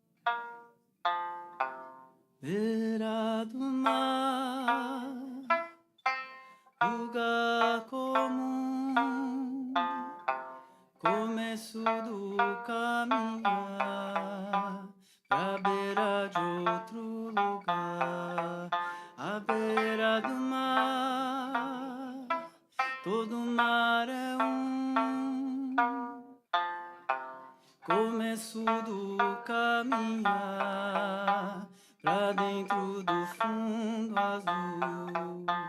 A água bateu, o vento soprou, o fogo do sol, o sol do Senhor. Tudo isso vem, tudo isso vai pro mesmo lugar de onde tudo sai, beira do mar, lugar comum, começo do caminhar pra dentro do fundo azul. A água bateu, o vento soprou, o fogo do sol, o sal do Senhor. Tudo isso vem, tudo isso vai pro mesmo lugar de onde tudo sai, beira do mar, lugar comum, começo do caminhar pra dentro do fundo azul, começo do caminhar pra dentro do fundo azul, começo do caminhar pra dentro do fundo azul.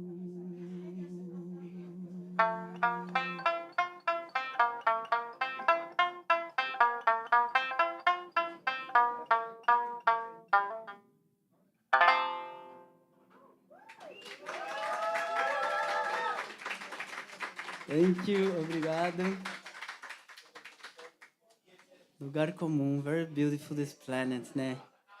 So now we had a symposium today, earlier, about the Ryukyu, and we were remembering that the traditional songs, there's a very high, this is really true high technology in traditional ancestral songs, which is the calling chorus, how do you say this in English? Calling response. So like this song that we're gonna sing now is a song from Ryukyu, Okinawa.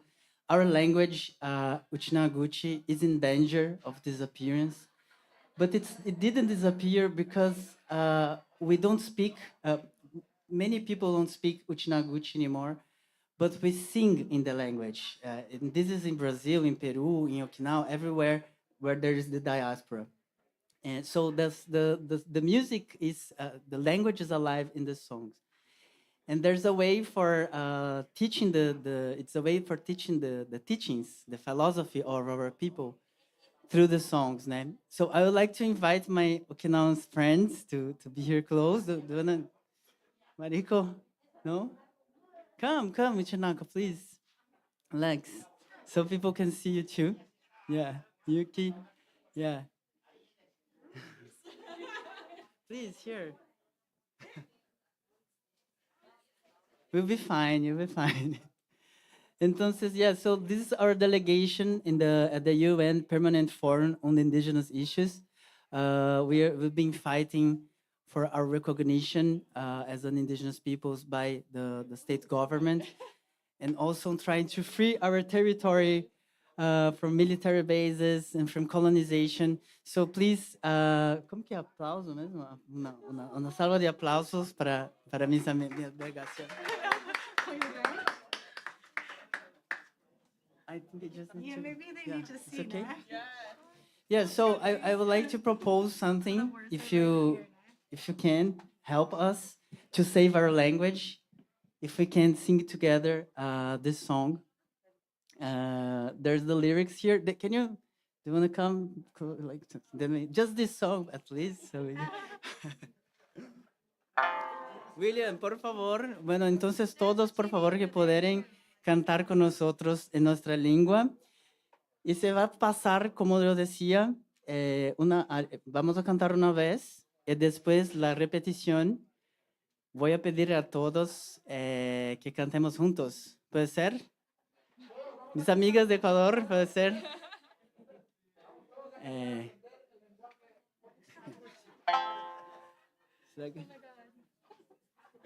So Victor first and then me repeat. yeah, yeah.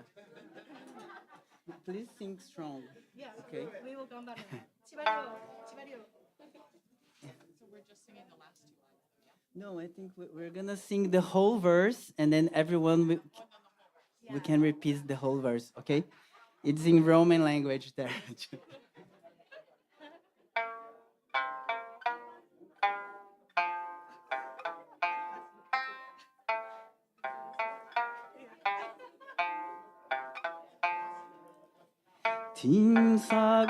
tim사구노 하나야 tim사티미수미티 우야노유시구토야 지문이수미 Everybody? 진사구노 하나야 티미사티미수미디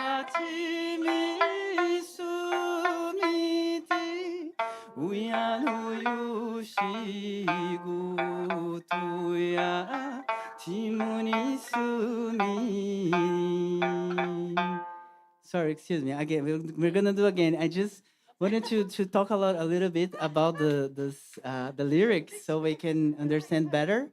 Okay, so chinsagu is a flower from Ryukyu, red flower, right? Balsam flower.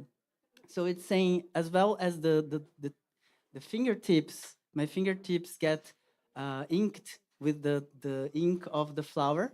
So my heart is also inked. Stained, dyed. Oh, it's there, ne? Where is the translation? Can we go to the next slide? Like the Oh, there you go. So, like the balsam flower dye coating our fingernails, the teaching of our parents, our ancestors, coat our hearts. Yunken, come please. Yeah, we need. Yeah, so it's meaning that we should never forget the teachings of our ancestors. I mean, we become so many things in the world, but we are not like an individual alone. There are people that came before us, and they are always here with us. Ne? So let's never forget to thank our ancestors. And the second part that we're gonna sing, I think it's very. This song has different verses, but we chose this one. Ne? It's saying you can do anything if you try, but you can't do if you don't try. And we are trying and we are working for a free world, a world with peace and love. And so we are very glad that we are here. So let's sing again from the beginning.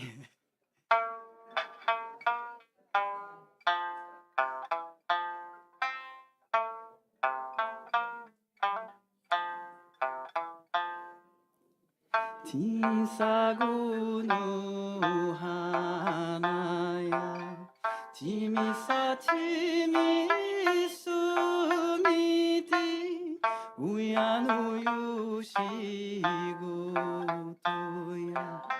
지문이수미리 tim사구노 하나야 티미사티미수미디 우야노유시구토야 지문이수미리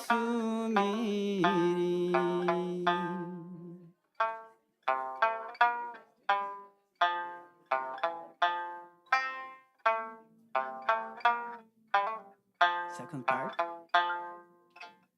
나시바나니구둔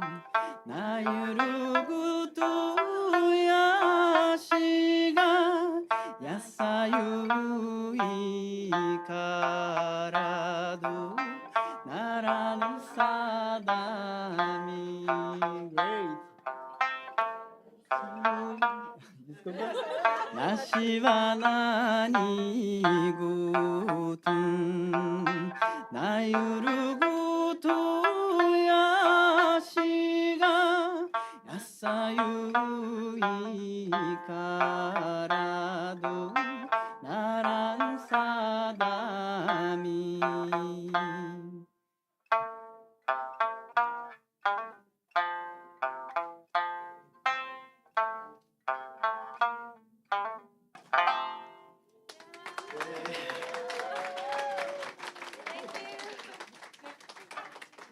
I'm having this idea we can every year we come and we practice together. I think when we all will be singing, maybe our language will not be endangered anymore. né? So thank you very much for pronouncing the words of our endangered language, my friends, my brothers and sisters. It means a lot for us.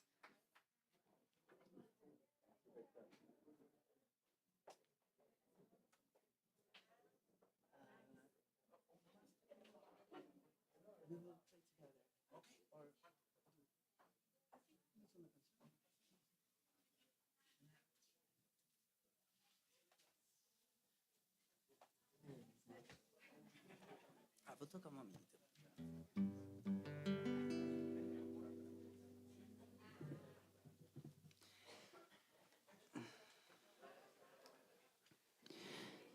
Yeah, so to finish this part, there's a song that I would like to share. Ryan, please, is the one with the video. It's a song that also inspired in all this. When we come to the UN and we see everything the world is living with the wars. Yes, this one. We have a video clip, so also if you can look in the internet, my name is Victor Kinjo. There's also on Spotify and Instagram and all this. This is where I live in the Atlantic forest. We are trying to recuperate, and this is my partner, Eduardo, that I'm happy that he's here too in the presence. So this song calls Canto pela Paz, Let's Get Along. We have more volume a little bit? Oh, at least here in the return, please.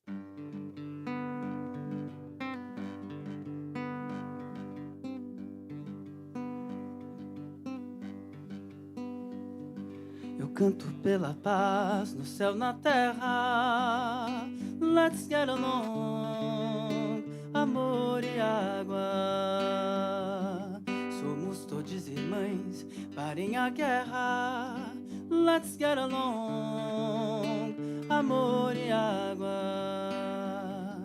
You sing for peace, for love, on earth, on heaven. Let's get along, amor e água.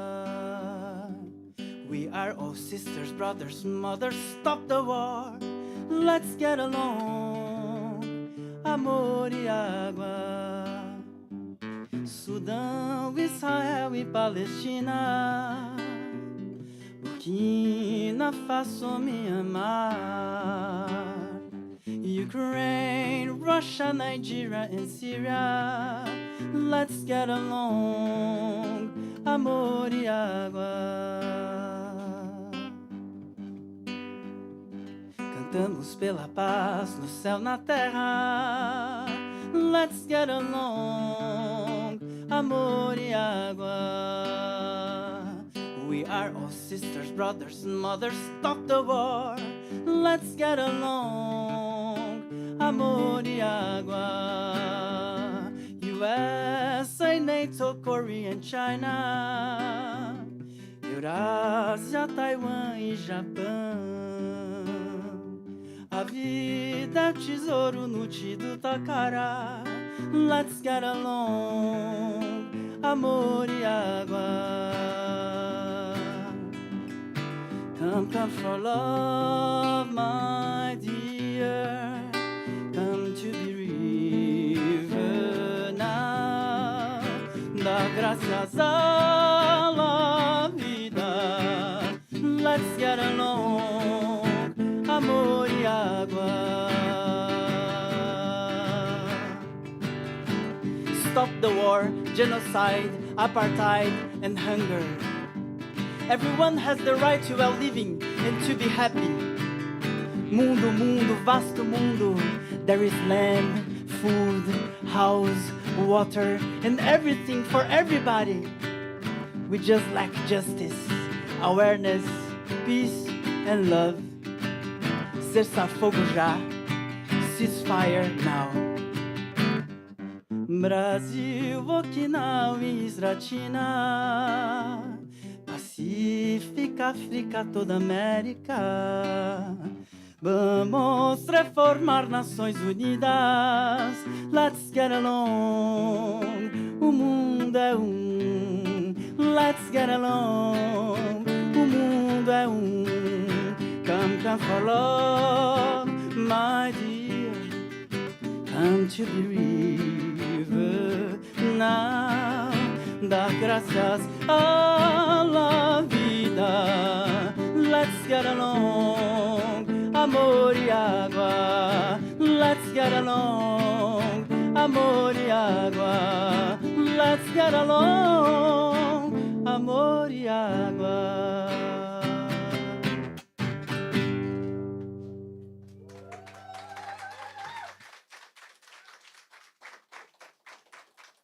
Thank you very much. Muchas gracias. Que tengamos fuerza, amor, mucha paz, mucha amistad, mucha afectividad entre nosotros.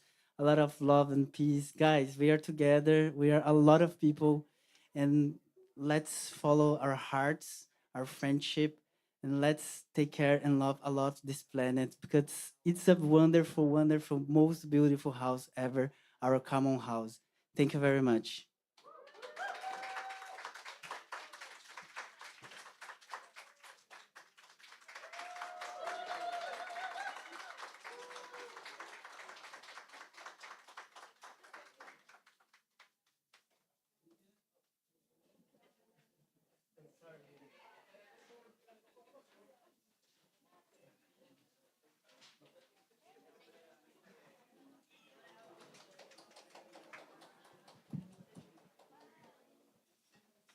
Let's give it one more round for Victor, please. Victor.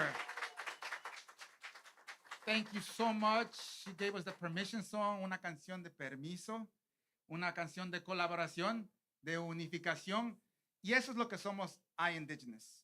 That's what iINDIGENOUS exactly means. It is a collaboration. It is a unity of our diversity. It is just like our huipala. Es como nuestra huipala. Es la unión y la colaboración de gente indígena y aliados. So, les aplaudo a ustedes también por estar aquí. Muchísimas gracias. Y tenemos muchas más sorpresas. Jamie, por favor, ven para acá.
Yeyektunal. Can you say that with me, please?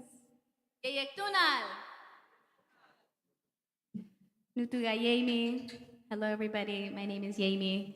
It's a pleasure and an honor to be here today. I want to first just take a second to give a round of applause to Victor and to Runa, who were so incredible, please.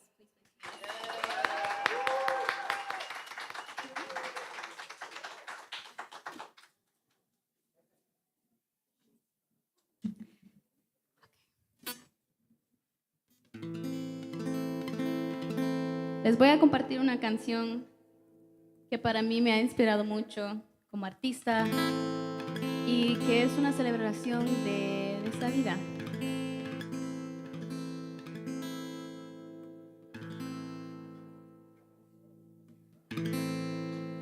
Gracias a la vida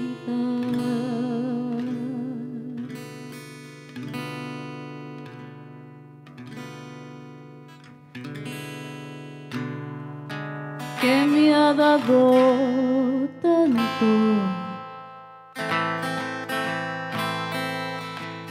me dio dos luceros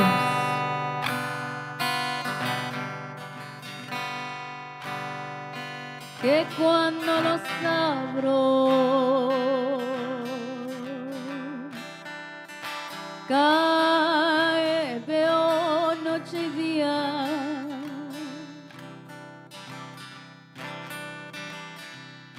Dios y canarios.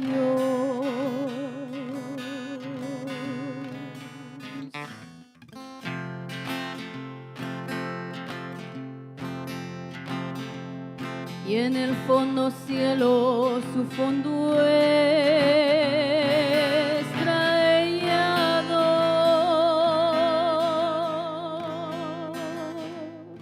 y en las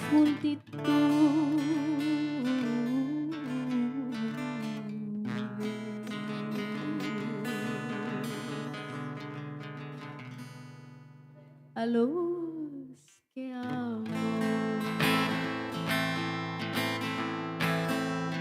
Gracias a la vida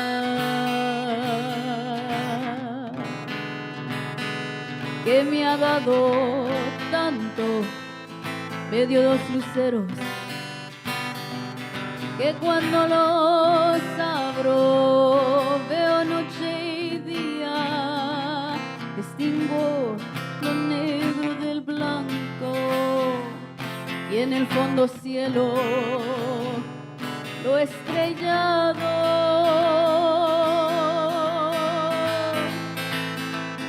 y en las multitudes el hombre que yo amo.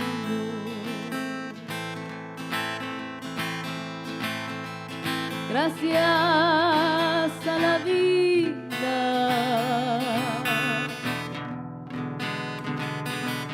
que me ha dado tanto, me dio el sonido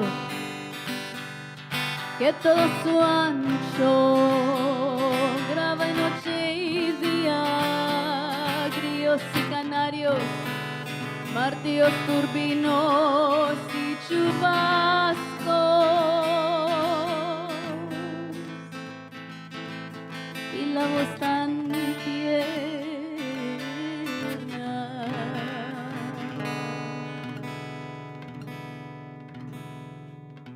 de los que amo.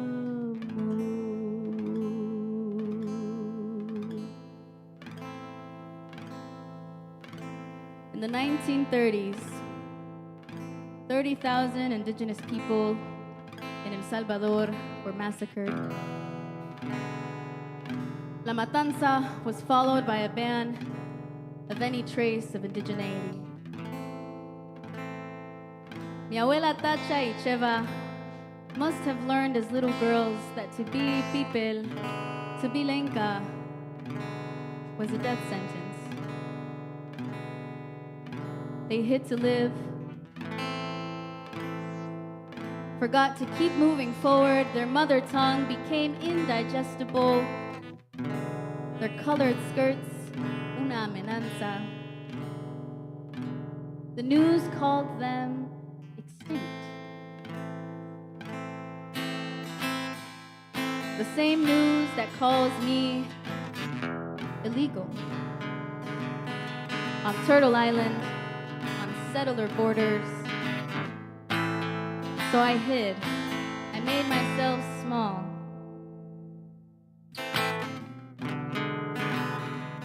Lied to keep safe. I forgot to hold on, to remember, to reclaim. My family forgot to remember, to reclaim.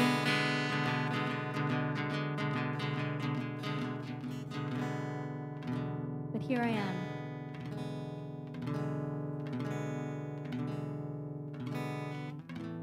And somewhere beyond here, where time doesn't exist, my grandmas and I, their daughters and I, we play, we exist.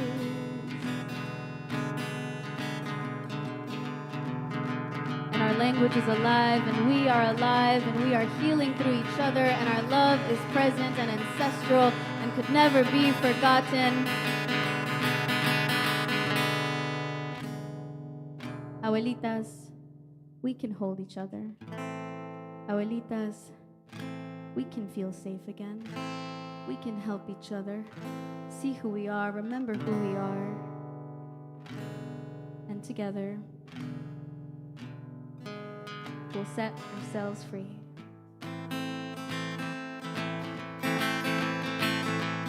Gracias a la vida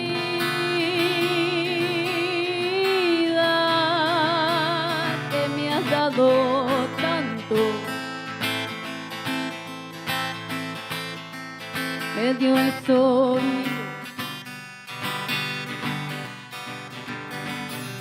y el abecedario con las palabras que digo y declaro. Madre, hermano, amigo y luz alumbrando la ruta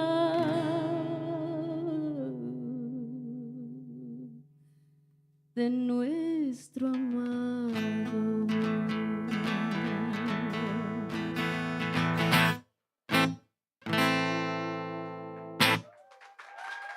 Gracias, gracias.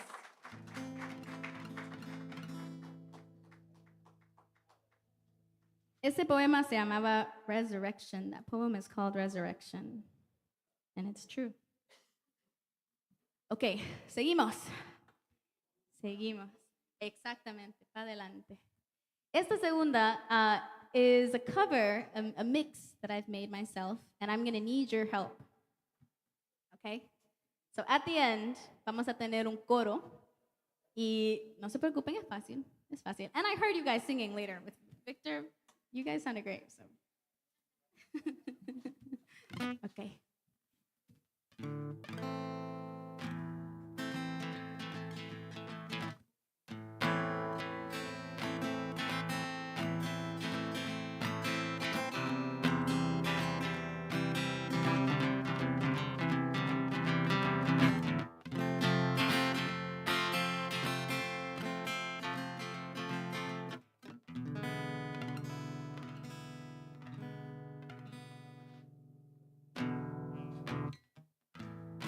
I remember when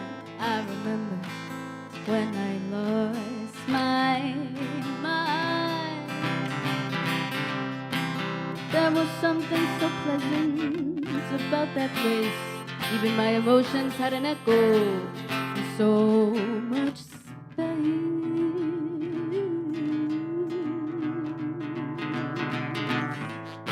When you're out there without a care, I was out of touch, and it wasn't 'cause I didn't know, no. I knew too much. That made me crazy.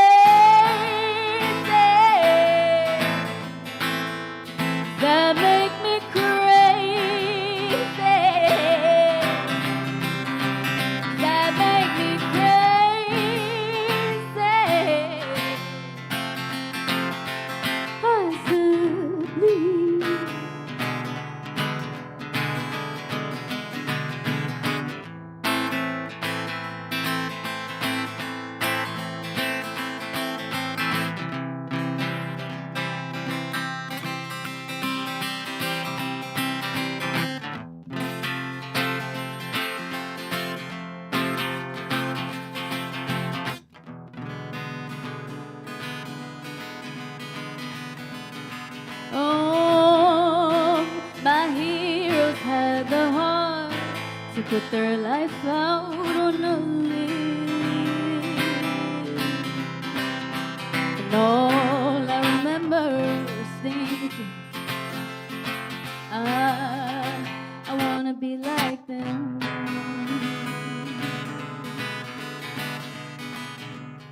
Ever since I was little, ever since I was little, I knew too much. Well, now's the time to use more than just this, cause more than just this heart. Okay, so here's where we're gonna need your help. We're gonna do a call and response. Puedes ir y repiten conmigo. But I'll go first. I'll cue you in.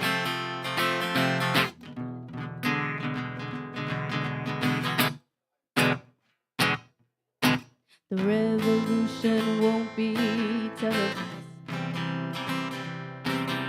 The revolution won't be televised. One more time. The revolution won't be televised.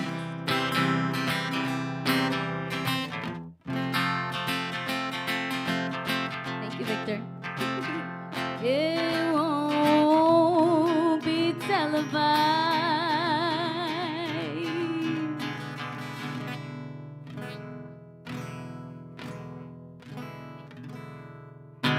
Together. The revolution won't be televised. The revolution won't be televised. Let me hear it.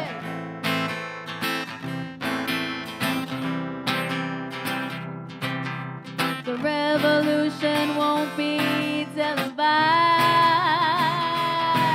All power to the people. All power to the people. All power to the people.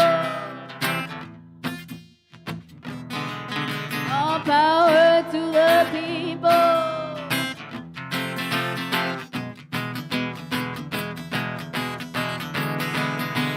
That make me crazy. Does that make me crazy? Does that make me crazy? Possibly.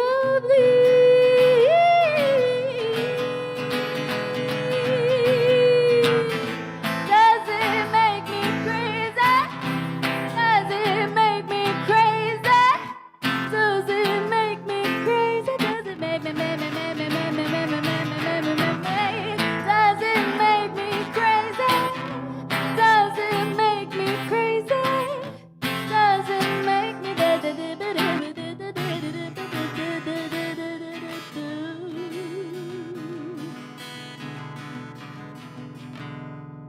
Does that make me crazy?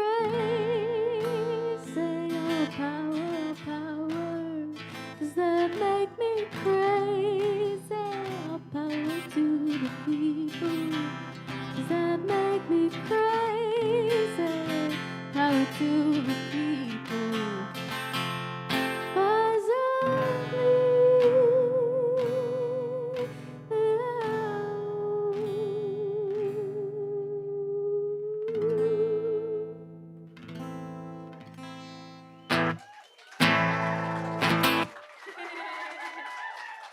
Thank you, thank you.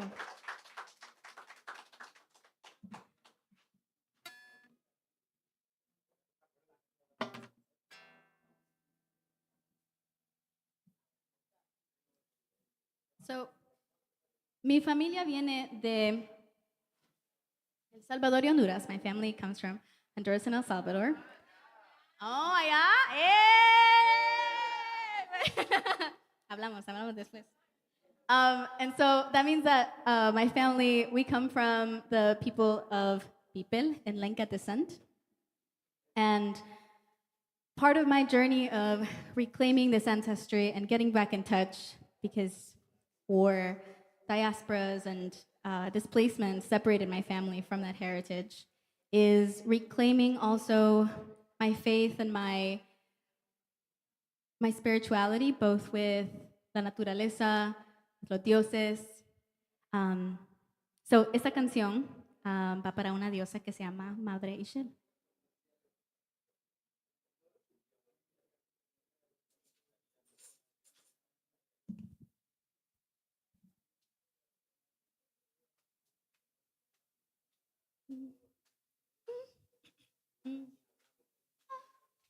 Oh, oh, oh, oh, oh, oh,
Mama Ixchel baila en su río, llama a la luna a visitar. Mamá Ixchel guarda su hilo para coser nuestro linaje.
Mama Ixchel, Mama Ixchel, Mama Ixchel, Mama Ixchel, Antiata Hasiwame.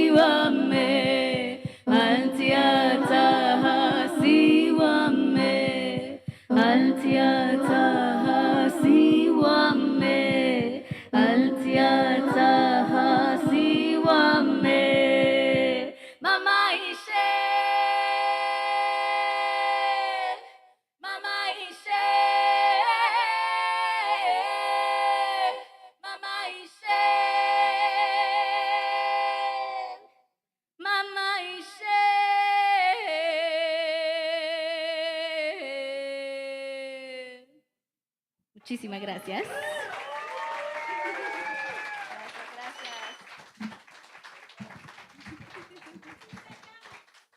Me llamo Jamie, me pueden encontrar en Instagram, Facebook, en todo, a YEIEI.Y. My name is Jamie. You can find me on socials and Facebook at YEIEI.Y. Muchísimas gracias. Es un honor estar aquí. Thank you so much. This is such a great honor. Thank you.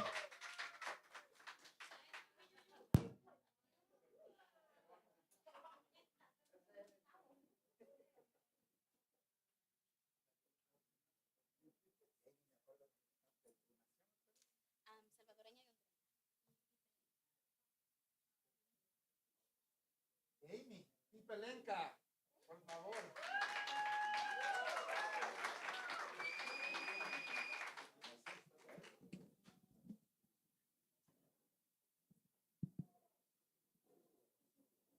Thank you very much for sharing your stories, for helping us understand. Muchísimas gracias por ayudarnos a entender, por compartir con nosotros tu música. Te agradecemos de todo corazón. Y más que todo, quiero agradecer a nuestros invitados especiales. I would like to say thank you to our guests of honor today.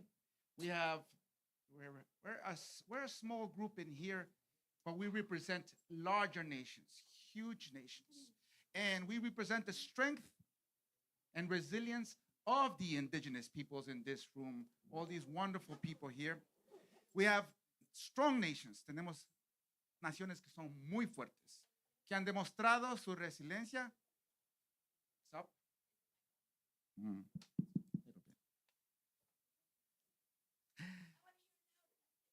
We can do it louder.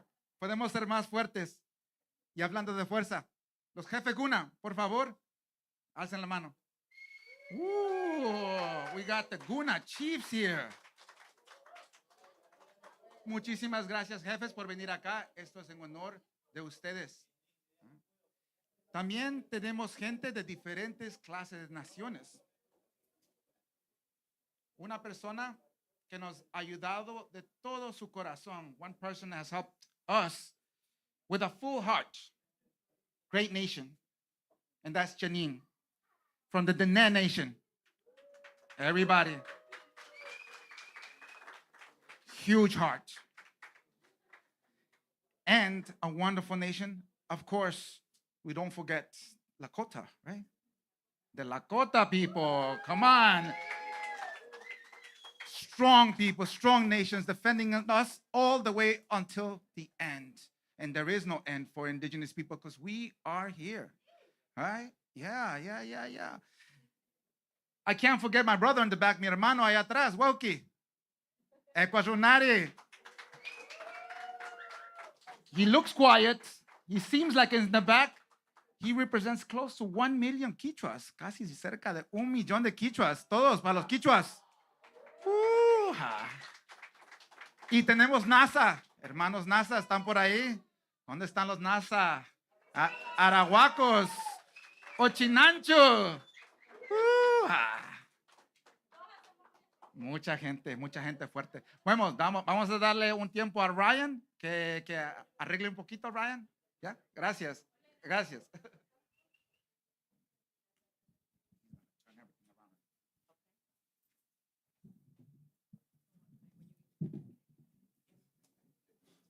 Why do I have the mic? Well, I guess I just want to take a little time while he's doing that, just to say, this is a side event to the 24th session of the United Nations Permanent Forum on Indigenous Issues. And it's just another side event, but it's one that we started last year, celebrating our peoples, honoring our peoples. And it's one that we intend to keep doing yearly from now on, because it's something that it makes us feel good, and it makes our community come together and network and understand that together we are stronger. So it's something that we want to definitely strengthen. Este evento lo estamos haciendo porque queremos crear el espacio para que nuestros pueblos se unan, tengan mucha fuerza y entiendan que unidos somos más fuertes, y esto dará fuerza a los pueblos indígenas para seguir adelante en protección no solamente de los derechos humanos de los pueblos indígenas, sino en la protección de la madre tierra. So we're doing this not only for indigenous people's human rights, but also for the protection of Mother Earth. And it's something that is intertwined. It cannot be separated. So it's something that definitely needs to be brought closer and weaved closer, and just understand that we are still here and we're only going to get stronger and we will win. I just believe that we will win. So he hates when I say that. I'm too chipper. But yeah, thank you for being here, for taking out of your time, for making the efforts, for flying all the way here. To all of you, it means a lot, and for the connections that we're making. And just know that last year we started this and we made a great connection with our Okinawa relatives. And this is where we are right now. We've joined and we are going to keep going forward, and just maybe next year it'll be another group and more people and more people. But we definitely want to thank our co-hosts, our co-sponsors, which is Indian Collective. We also want to let Indian Collective know that it means a lot that we're being strengthened. It's New York City is a really hard city. So we've been around for a very long time, and being able to pull off these kind of things really is what we want, and we just want to get bigger. And I know things are getting harder, but we should not feel that it's closing in on us, because I think that new doors will open, and we just have to be smart and serve and weave, and we'll get through it. So thank you so much.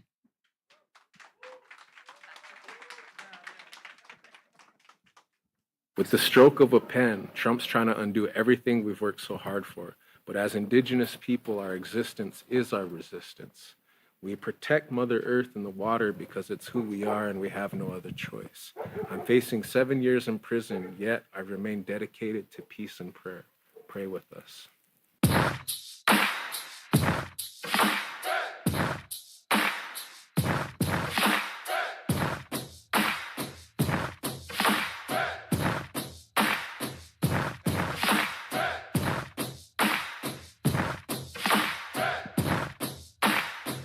One family. If we don't stand, who will? On earth. The wind comes in four corners, four directions, four colors. And death rides on four horsemen. A black snake with some black tanks. How much money do these companies need to make? They could drop their product, but they wanna save a buck. Already extracted billions, when is enough? I used to be in the oil fields, getting paid, but I quit, cause oil water I can't drink. Look down and see Kamimi Ladai in the mud. I looked up and told myself that enough's enough. Money does not own my soul, living comfortable. It's not in my plans, my hands in the sand. Some things worth more than gold. Some things they can't be sold. Some things can't be replaced. She is your mother, the fresh water is her veins.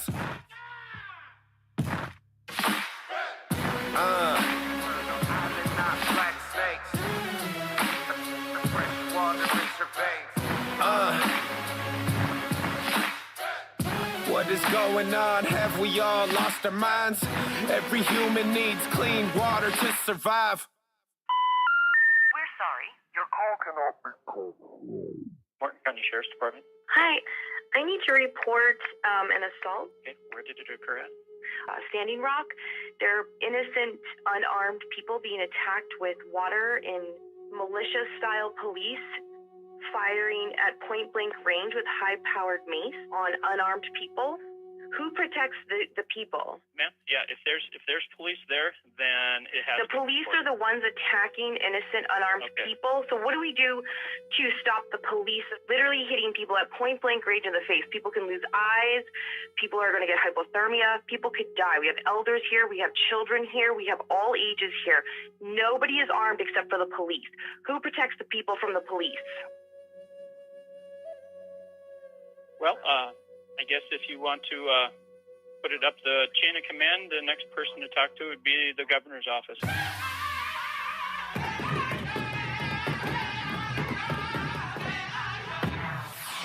Love is the strongest, this path is the hardest. But if we were strong enough to do it, we wouldn't see it. Our prayers would not be needed. This movement's very needed. Indigenous wisdom unheeded and sacred things depleted. I'm Mexicano, Malakota, and I'm white too. I'm mixed with everyone, so part of me's just like you. Every group of human beings shares the same stars. And if the earth is not your mother, are you from Mars?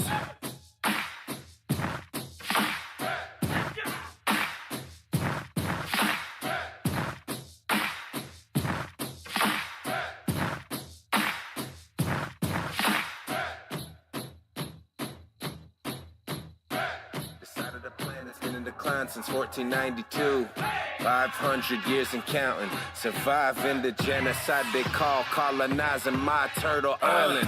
What is a fossil fuel? Continued destruction, nothing new. Live in a system, taking our children, shifting their feelings till nothing's true. I had that money in front of me, but I left it. Cause oil money's dirty if my mother gets disrespected. We're disconnected, these times are hectic and feeling heavy. But still we love all living beings and suffer for the many. We are peaceful people, that's why we walk with prayer. And if that wasn't true, we wouldn't be standing here.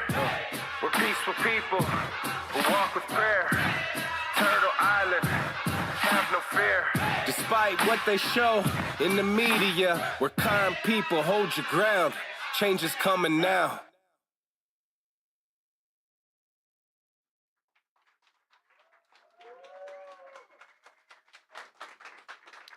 Hello, everybody.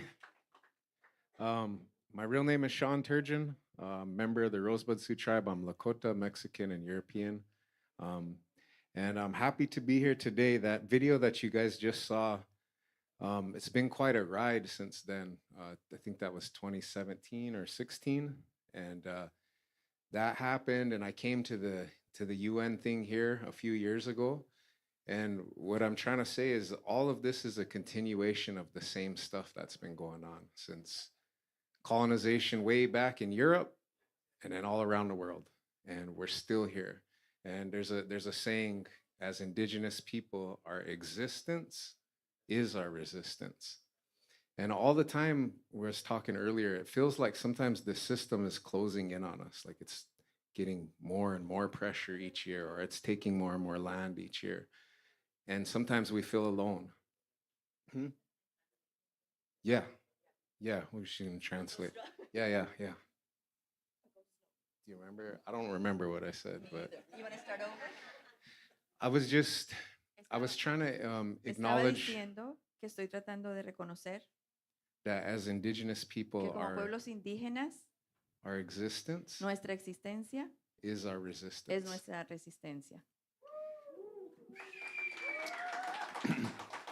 And sometimes Y a veces it feels like this se modern siente como que este mundo moderno, colonization la colonización, is closing in on us all the time. nos está como apretando, como cerrándose. It's pressure and it makes us feel Y like nos we're hace shrinking. sentir como si nos estamos poniendo más pequeños. But Pero there's no such thing with the universe no hay, eso no existe con el universo, as shrinking until you don't exist. de que uno se encoja hasta ya no existir. Our power comes from the earth, Nuestro poder viene de la tierra, from the universe, del universo, and it's really beautiful y when we es come muy lindo together cuando estamos así juntos. because then we know that we're not small, Y así entonces nos damos cuenta que no somos pequeños. and we know that when I look at you guys, I'm looking at myself. Y yo sé que cuando los estoy mirando a ustedes, me estoy mirando yo mismo. So it's very important the work Es you muy guys are doing, importante el trabajo que se está haciendo aquí, the work you guys are going to do at the United el Nations trabajo que se hace en las Naciones Unidas, to represent your people, a representar nuestros pueblos, to represent the earth, para representar la Madre Tierra and to represent the Creator and all of creation. y para representar al Creador y a toda la creación. So I'll be praying for you guys as you do your work. Estaré orando por ustedes mientras que siguen con su trabajo. And what you saw here, what Lo que Standing Rock, vieron aquí en el video de Standing Rock was also a gathering of indigenous people from all around the world. también fue una reunión de pueblos indígenas de todas partes del mundo. And you could feel Creator's power in that camp. Y en ese acampamento definitivamente se sintió el poder del Creador. But I recognize all of you guys as sacred, Y entiendo y reconozco que todos ustedes son sagrados. and to know that you all have a purpose, we all have a Y purpose. sé que todos tenemos un propósito. I'm happy to be here with you, Estoy aquí muy feliz de estar con ustedes. and I love you all, Y even though I los don't quiero know a you. todos, aunque no los conozca.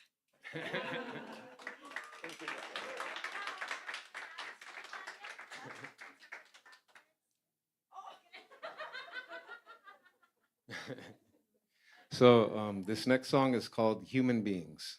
And I'm happy to be here with all of you tonight. I got just a few songs that I'm gonna do. Go ahead. But I don't know that much, but I know that what I believe right now is that God is everybody and everything. So when I look at you, Tell me what you see. human being, when I see you, I see me in a different life. Give your eyes and tell you what I see. Sometimes that's hard, but I think it's true. Don't get pissed off or get pissed on. Leave it alone. Negative energy, you are not draining me when I'm feeling in my zone. Singing the song, writing the poem, hoping the people will find a way home. We are not done, ring the alarm, cause we all gotta get along. Human being, beautiful life. That's right, find your purpose, nobody's worthless. Alright, no need to fight, no need to run. Just move with love. Human being, do it with love. La la la la la la la la la la la la la la la. So for me, love is like the power that makes everything work, and fear is the thing that makes everything not work. So I try as best I can to let go of my fear, connect with my love, and show you all love and myself. La la la la la la la la. Beautiful, beautiful, beautiful. La la la la la la. I liked your energy when you were performing. I didn't want to go on after you did that last, the loop with the guitar. They cannot break us. No matter what they do, they cannot change us. We see what they do when they betray us. But no matter what they do, they cannot break us. My spirit is eternal, so is yours. We're living for a purpose and a cause. Maybe they evolved from the apes, but not me, I know my place. And not us, we come from the stars. You can keep your theories, we got ours. And you can be a brain, we got heart. The balance between all is ours. We're human beings, don't we know our place? Not talking laws or the rat race. The rat race. Eternal wisdom fills my space. Indigenous wisdom, that's our place. Negative energy, get out my way. Insanity of men will never hold me back again. We're out here doing what we can because we understand real men are not oppressive to the people. They don't treat them like they're evil. They just try to make them equal, and they don't push down the people, lift them up. Beautiful human beings, that is true. Lift them up, beautiful human beings. I see a few. Look in my eyes. What do you see? The same thing I see when we meet in your dreams. Look in your eyes, I'll tell you what I see. Beautiful human beings, beautiful human beings, beautiful human beings. Look in your eyes and tell you what I see. Beautiful human beings, beautiful human beings, beautiful, beautiful, beautiful. Can I get you guys to clap? You're clapping for yourselves, for the hard work that you're doing, for the ways that you're representing your people, and you're showing up to do your purpose. This is John Choode. I don't know what the answers are or the solutions, but we know that, let's pray. We can pray. Every day we could pray. We could pray to the earth, and we could pray to the ways that we believe. And pray for some kind of understanding. And take a little bit of time to get to know ourselves and be comfortable with ourselves. And if we cannot give too much to a way of life. I thank you for your time. So that was John Choode. He's like a real philosophical guy.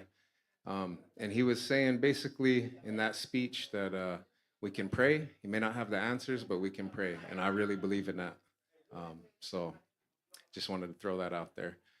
This next song, I think we'll just do the song instead of the video because the video is kind of long. This next song is called Strangers in Our Own Land. It's kind of sad. I wasn't going to release it, but someone told me, just release it because it's true. It's the indigenous perspective on what the system's doing. So even though it's sad, it's not your fault that it's sad. Just release it. So this song's called Strangers in Our Own Land.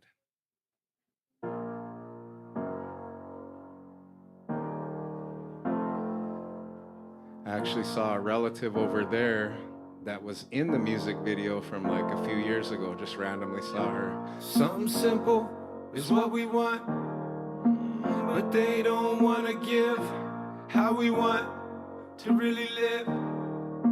Indigenous land this is, but they don't see the situation, only concerned with money and vacation. But trade in our own land, sometimes they treat us like strangers in our own land. Here they come again, and it takes so much from us, I don't know. What do I have left to give for them? They took everything from we.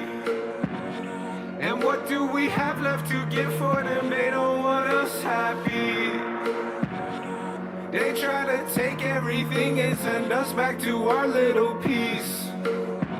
Do they want us to be, ever really be free? Freedom to us is probably not the same thing it is to you. Instructions of how to live don't include money, they are spiritual. How to live in balance with all of creation. If we don't do that, it's destruction of our nations. But trade in our own land, we're always treated like strangers in our own land. First they took the land and kids, now minerals, water, I don't know. What do I have left to give for them? They took everything from we. And what do we have left to give for them? They don't want us happy. They try to take everything and send us back to our little piece. Do they want us to be, ever really be free? As Standing Rock we stood up, they pushed us down. Because they want their money and they want it now. Same process of colonization that's been destroying every indigenous nation. Your money is made off our destruction. I don't know. What do I have left to give for them? They took everything from we. And what do we have left to give for them? They don't want us happy. They try to take everything and send us back to our little piece. It makes me wonder, will we ever be free again? So, I know that's kind of a sad song, but the reality of things get sad like that sometimes. But regardless of the outcome, she was talking about we'll win eventually, right? For me, it doesn't matter the outcome. What matters is what you choose. The outcome doesn't matter. What matters is what you choose. Even if everything's going to get messed up, the fact that you choose to resist, the fact that you choose to continue to exist the way that you are, the fact that you choose to stand for the earth, even if no one else is, that's what matters. So in that respect, As long as you continue to be who you are, you can't be defeated. What's the next song we got on this? Okay, yeah, this song is called Take Back the Earth. You're gonna hear some voices in there, John Trudell, some youth. Just, this song is about us as human beings alive right now, working together to take back the earth.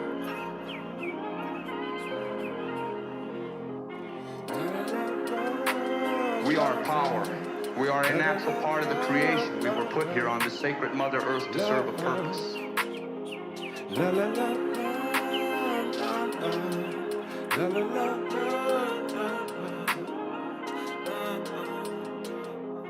I'm just out here trying to play my part, yeah. Do my best to do it from my heart, yeah. I know it has something to do with art, yeah. Beautiful like you are, beautiful like you are, beautiful like you came from the earth, yeah. I want you to know that you are perfect. Human, it's time to take back the earth, yeah. Beautiful like you are, beautiful, remember who you are. Beautiful, you came from the stars. Guard your mind, your spirit, and your heart. Never let them bash apart your sacred heart. And I'm just out here doing things, yeah. Staying humble in the sacred things, yeah. My spiritual life and the things it brings, yeah. We are a natural part of the earth. As a natural part of the earth, we have the energy and the power that is the earth. Power. A blizzard is power. And just as it takes millions and billions of elements to make a blizzard to happen, or to make the earthquake, to make the earth to move, then it's going to take millions and billions of us. That is natural power. We are power. Beautiful like you are, beautiful like you are. It's time to take back the earth. It's time to take back the earth. Don't let them take you or break you. It's time to take back the earth. Time to take back the earth. Don't let them take you or break you. It's time to take back the earth. It's time to take back the earth. Don't let them take you or break you. It's time to take back the earth. Time to take back the earth. Don't let them take you or break you.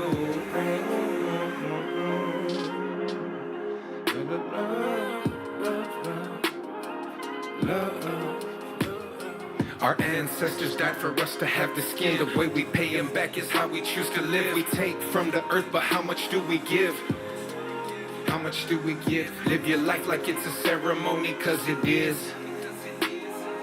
Live your life like it's a ceremony for your kids, cause it is. La, la, la, la. Anything else you would want to change? Good, if it's all up to you. I would stop the drugs and make that stuff disappear. When the drugs are gone, there'll be more have to stop the pipeline, and the pipeline won't contaminate the land.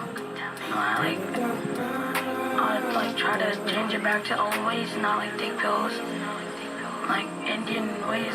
Use that medicine to help elderly. It's time to take back the earth. It's time to take back the earth. Don't let them take you or break you. It's time to take back the earth. Time to take back the earth. Don't let them take you or break you. It's time to take back the earth. It's time to take back the earth. Don't let them take you or break you. It's time to take back the earth. Time to take back the earth. Don't let them take you or break you. Now see what you want to change. It's all up to you.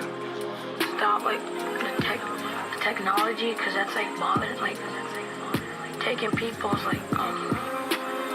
drawing attention from the people, and like not important things. Thinking that they know so much, they don't even understand love. Greedy people who's unfit to lead. They don't know what the people need. They don't even know the earth is mother. Bunch of blind people trying to lead each other. Take your mind away from them. Set your spirit free of them. So, maybe one day I'll have like a band and lights and, more than just a guy with a microphone. But for now, this is what it is. So yeah, and in that song, there was some you heard some youth, right? He was talking. He's like, "What would you do?" And this is a time when we're trying to stop the pipeline. And the youth, they have such an innocence. There's power in just their simplicity and their way of thinking. But he's like, "Oh, get rid of the drugs, and then there'd be more people to help the pipeline, stop the pipeline. Then we won't contaminate the land." And I was like, "Anything else you want to change? I'll take it back to old ways. Instead of using pills, I'll go get Indian medicine to help the people, help the elderly." So, that's just a reminder. Listen to the children too, because there's real truth in their innocence. I got one more song for you guys. Maybe one day when I come back, we'll have like some dancers and lights and smoke and cool stuff, But for now, I'm just happy to be here and connect. Oh, I got a good one for you. My son, he's like, "You better practice, Dad. You got a show." He's like, "You better not embarrass me." I said, "Son, Indigenous people come to connect. They don't just come to be entertained. So as long as I show up and be my best self, it's going to go good." So I'm happy to be here. I'm happy to connect with you guys. I feel a lot better than if I would have stayed home. This last song, it's a hopeful song. It's called Someday.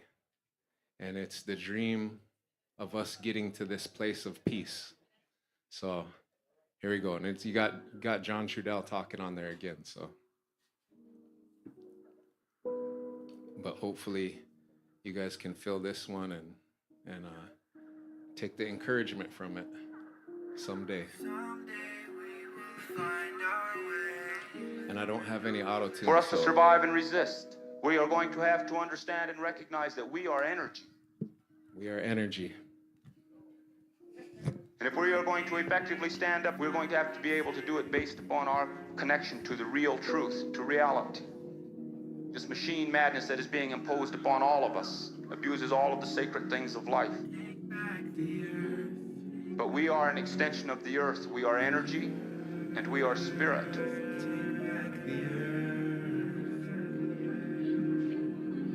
Before we will be strong enough to stand up, we are going to have to evaluate, are we misusing our own energy? Are we misusing ourselves? Are we misusing ourselves? Because we got to deal with that before we can deal with being misused by someone else. We must never give up hope. We must never turn our back on it and say we're not going to make it. Because those who turn their back and say we're not going to make it, then they're not going to. That's it for them. Someday we will find our way. Someday, yes, we will.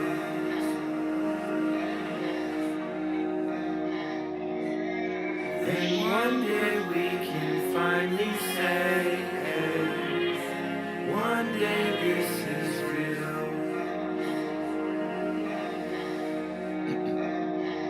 I know we will.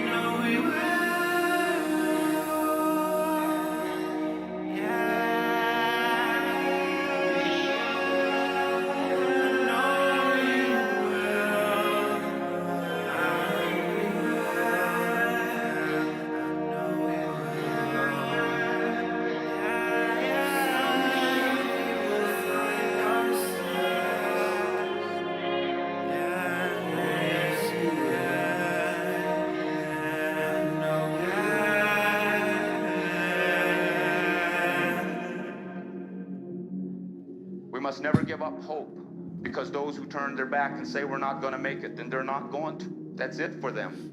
But the spirit of the people, the spirit of the earth, all of our ancestors who were here before us, all of our relations who were here with us and went into the spirit world, see, they didn't go to heaven or hell. They're here. We connect with them. They will help us. All right, guys. That's all I got for you for now. Maybe next year I'll come back and have some more, some better stuff, but that's what I got. Can I get a translator too for Espanol, just real quick?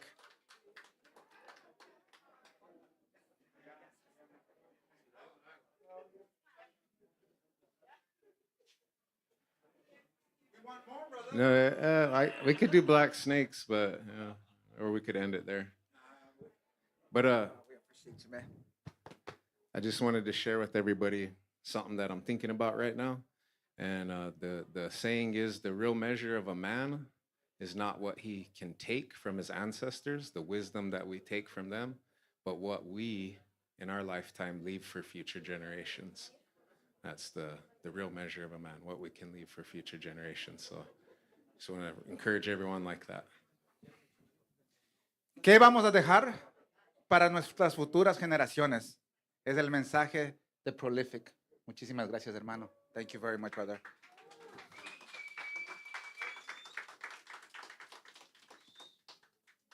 I'm missing my Quichua brothers. Where's the one Juna?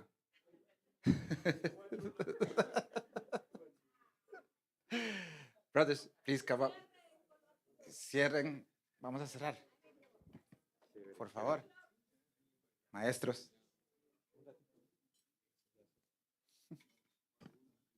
One Juna.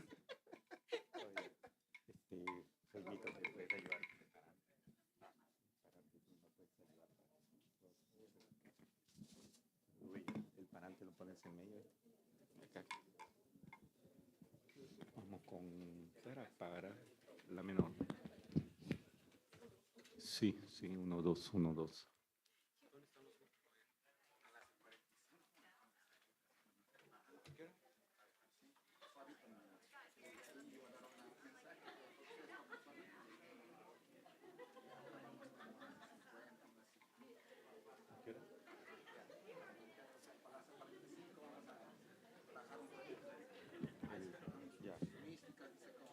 Ya. Ahí no dice, ya.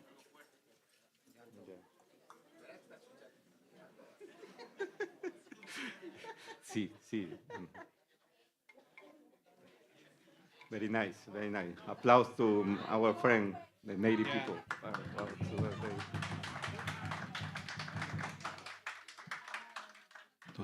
No. Bueno, ahora sí. Uy, ay, carajo. Vamos a hacer unos temitas de Ecuador. Ahora sí. Uy, ay. ¿Están listos? ¿Qué va?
Ahora sí.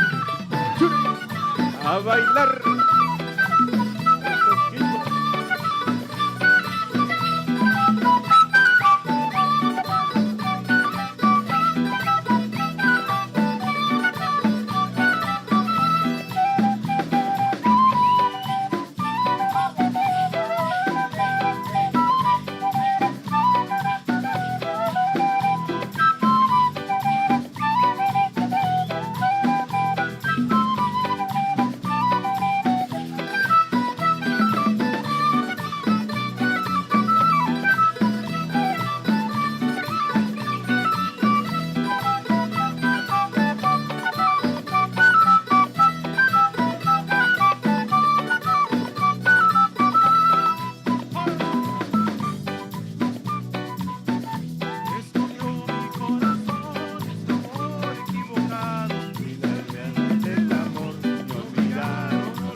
Thank you.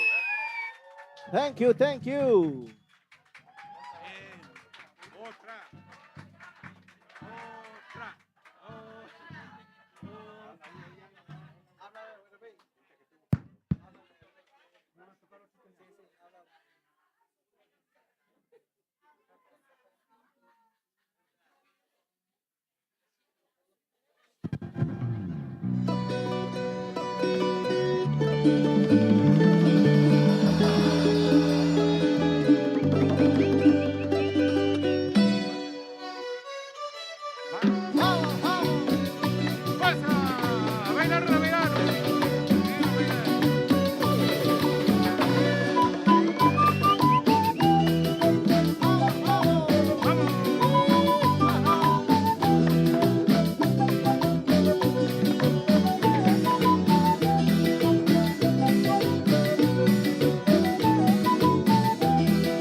space que te vas, andate pues, andate pues.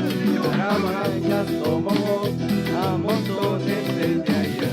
Caramacas tomó a montones desde ayer.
Alza la pata, curiquingue, alza la pata, curiquingue, caras, caras, curiquingue, caras, caras, curiquingue, caras, caras, curiquingue, caras, caras, curiquingue, caras, caras, curiquingue, caras, caras, curiquingue, alza la pata, curiquingue, alza la pata, curiquingue, caras, caras, curiquingue, caras, caras,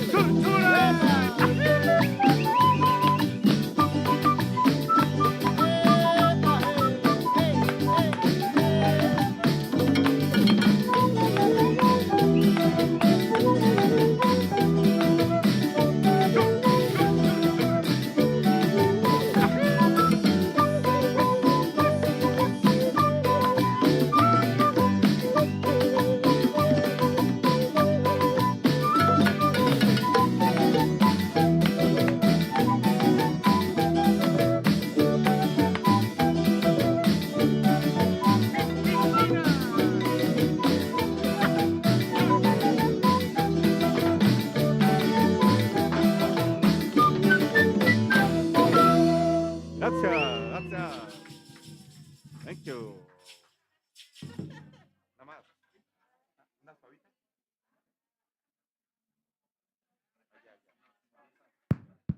Se vaya. Bueno, ahorita, ya.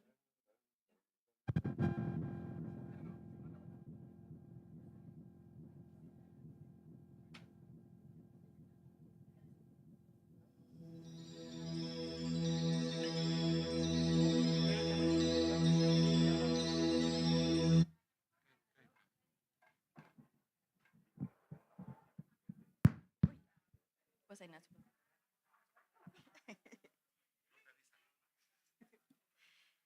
Buenas noches nuevamente. Ya estamos acabando aquí el espacio. Silencio, por favor. Por favor, educaditos, se me callan. No, mentiras. Estamos, ya, ¿cierto?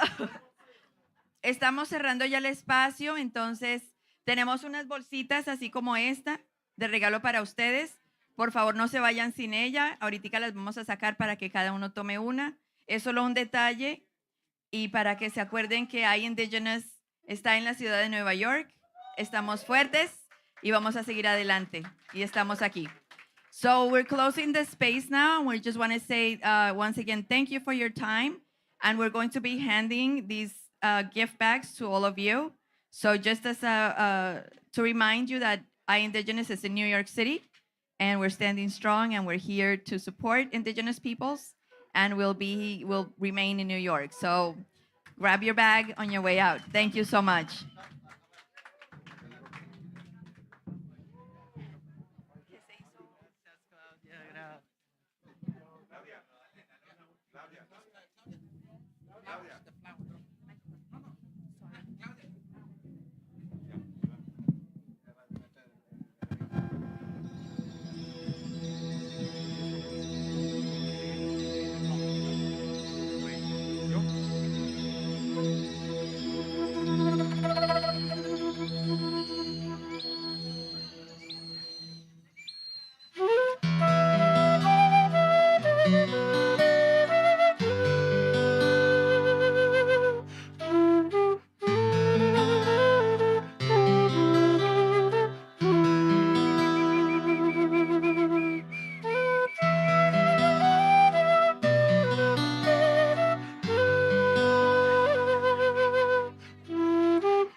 Yupaychani mashikuna, Yupaychani waukikuna, Tukushungu mandami, Yupaychani nispami, Yukawauki, Erubei, Yukawauki, Luchito, Perumanta, Wauki, Ecuador manta, Waukikuna, Tukui, Waukikuna, Panikuna, Yupaychani. Huyayay, Runa Kuna! Huyayay, Waukikuna.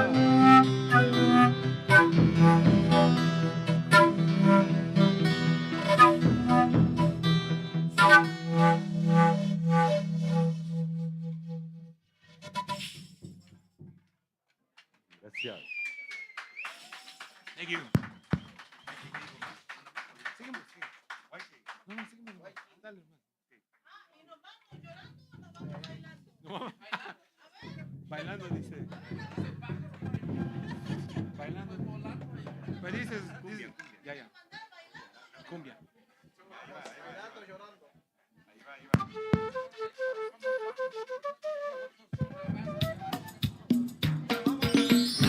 Vamos, con esto nos despedimos. Muchas gracias.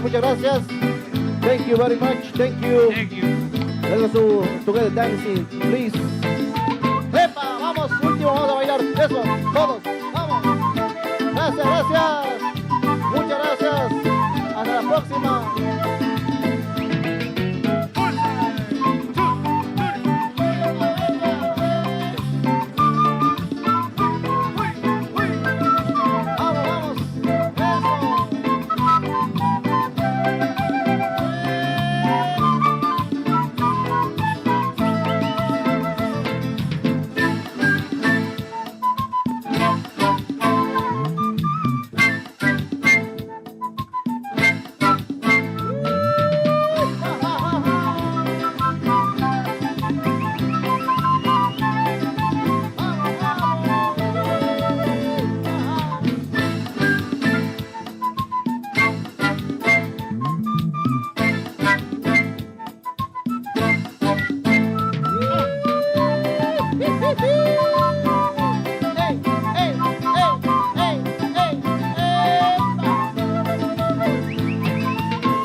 por quererte, por amarte y por desearte. ¿Cómo?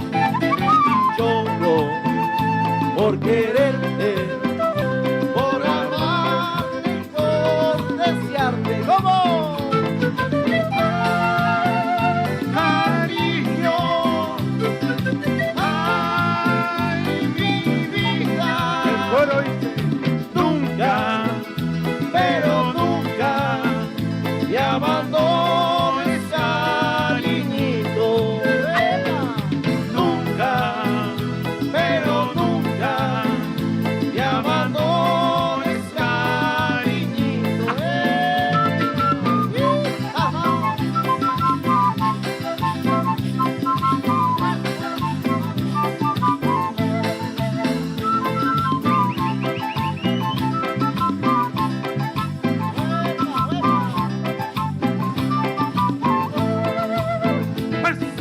Lloro por quererte, por amarte y por desearte. Lloro por quererte, por amarte y por desearte. Cariño, ay, mi vida. Y el coro dice, nunca, pero nunca me abandones, cariñito. Nunca, pero nunca me abandones, cariñito. Así es, así es. Nunca me abandones, cariñito. ¡Epa! ¡Hey! Y nos vamos para Ecuador, a Cotacachi. Eso.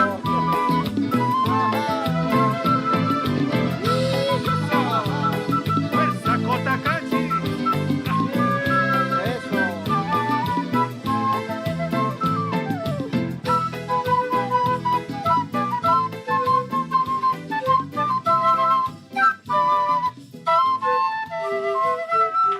Thank you, gracias. Gracias. Thank you. Gracias, thank you. Yeah.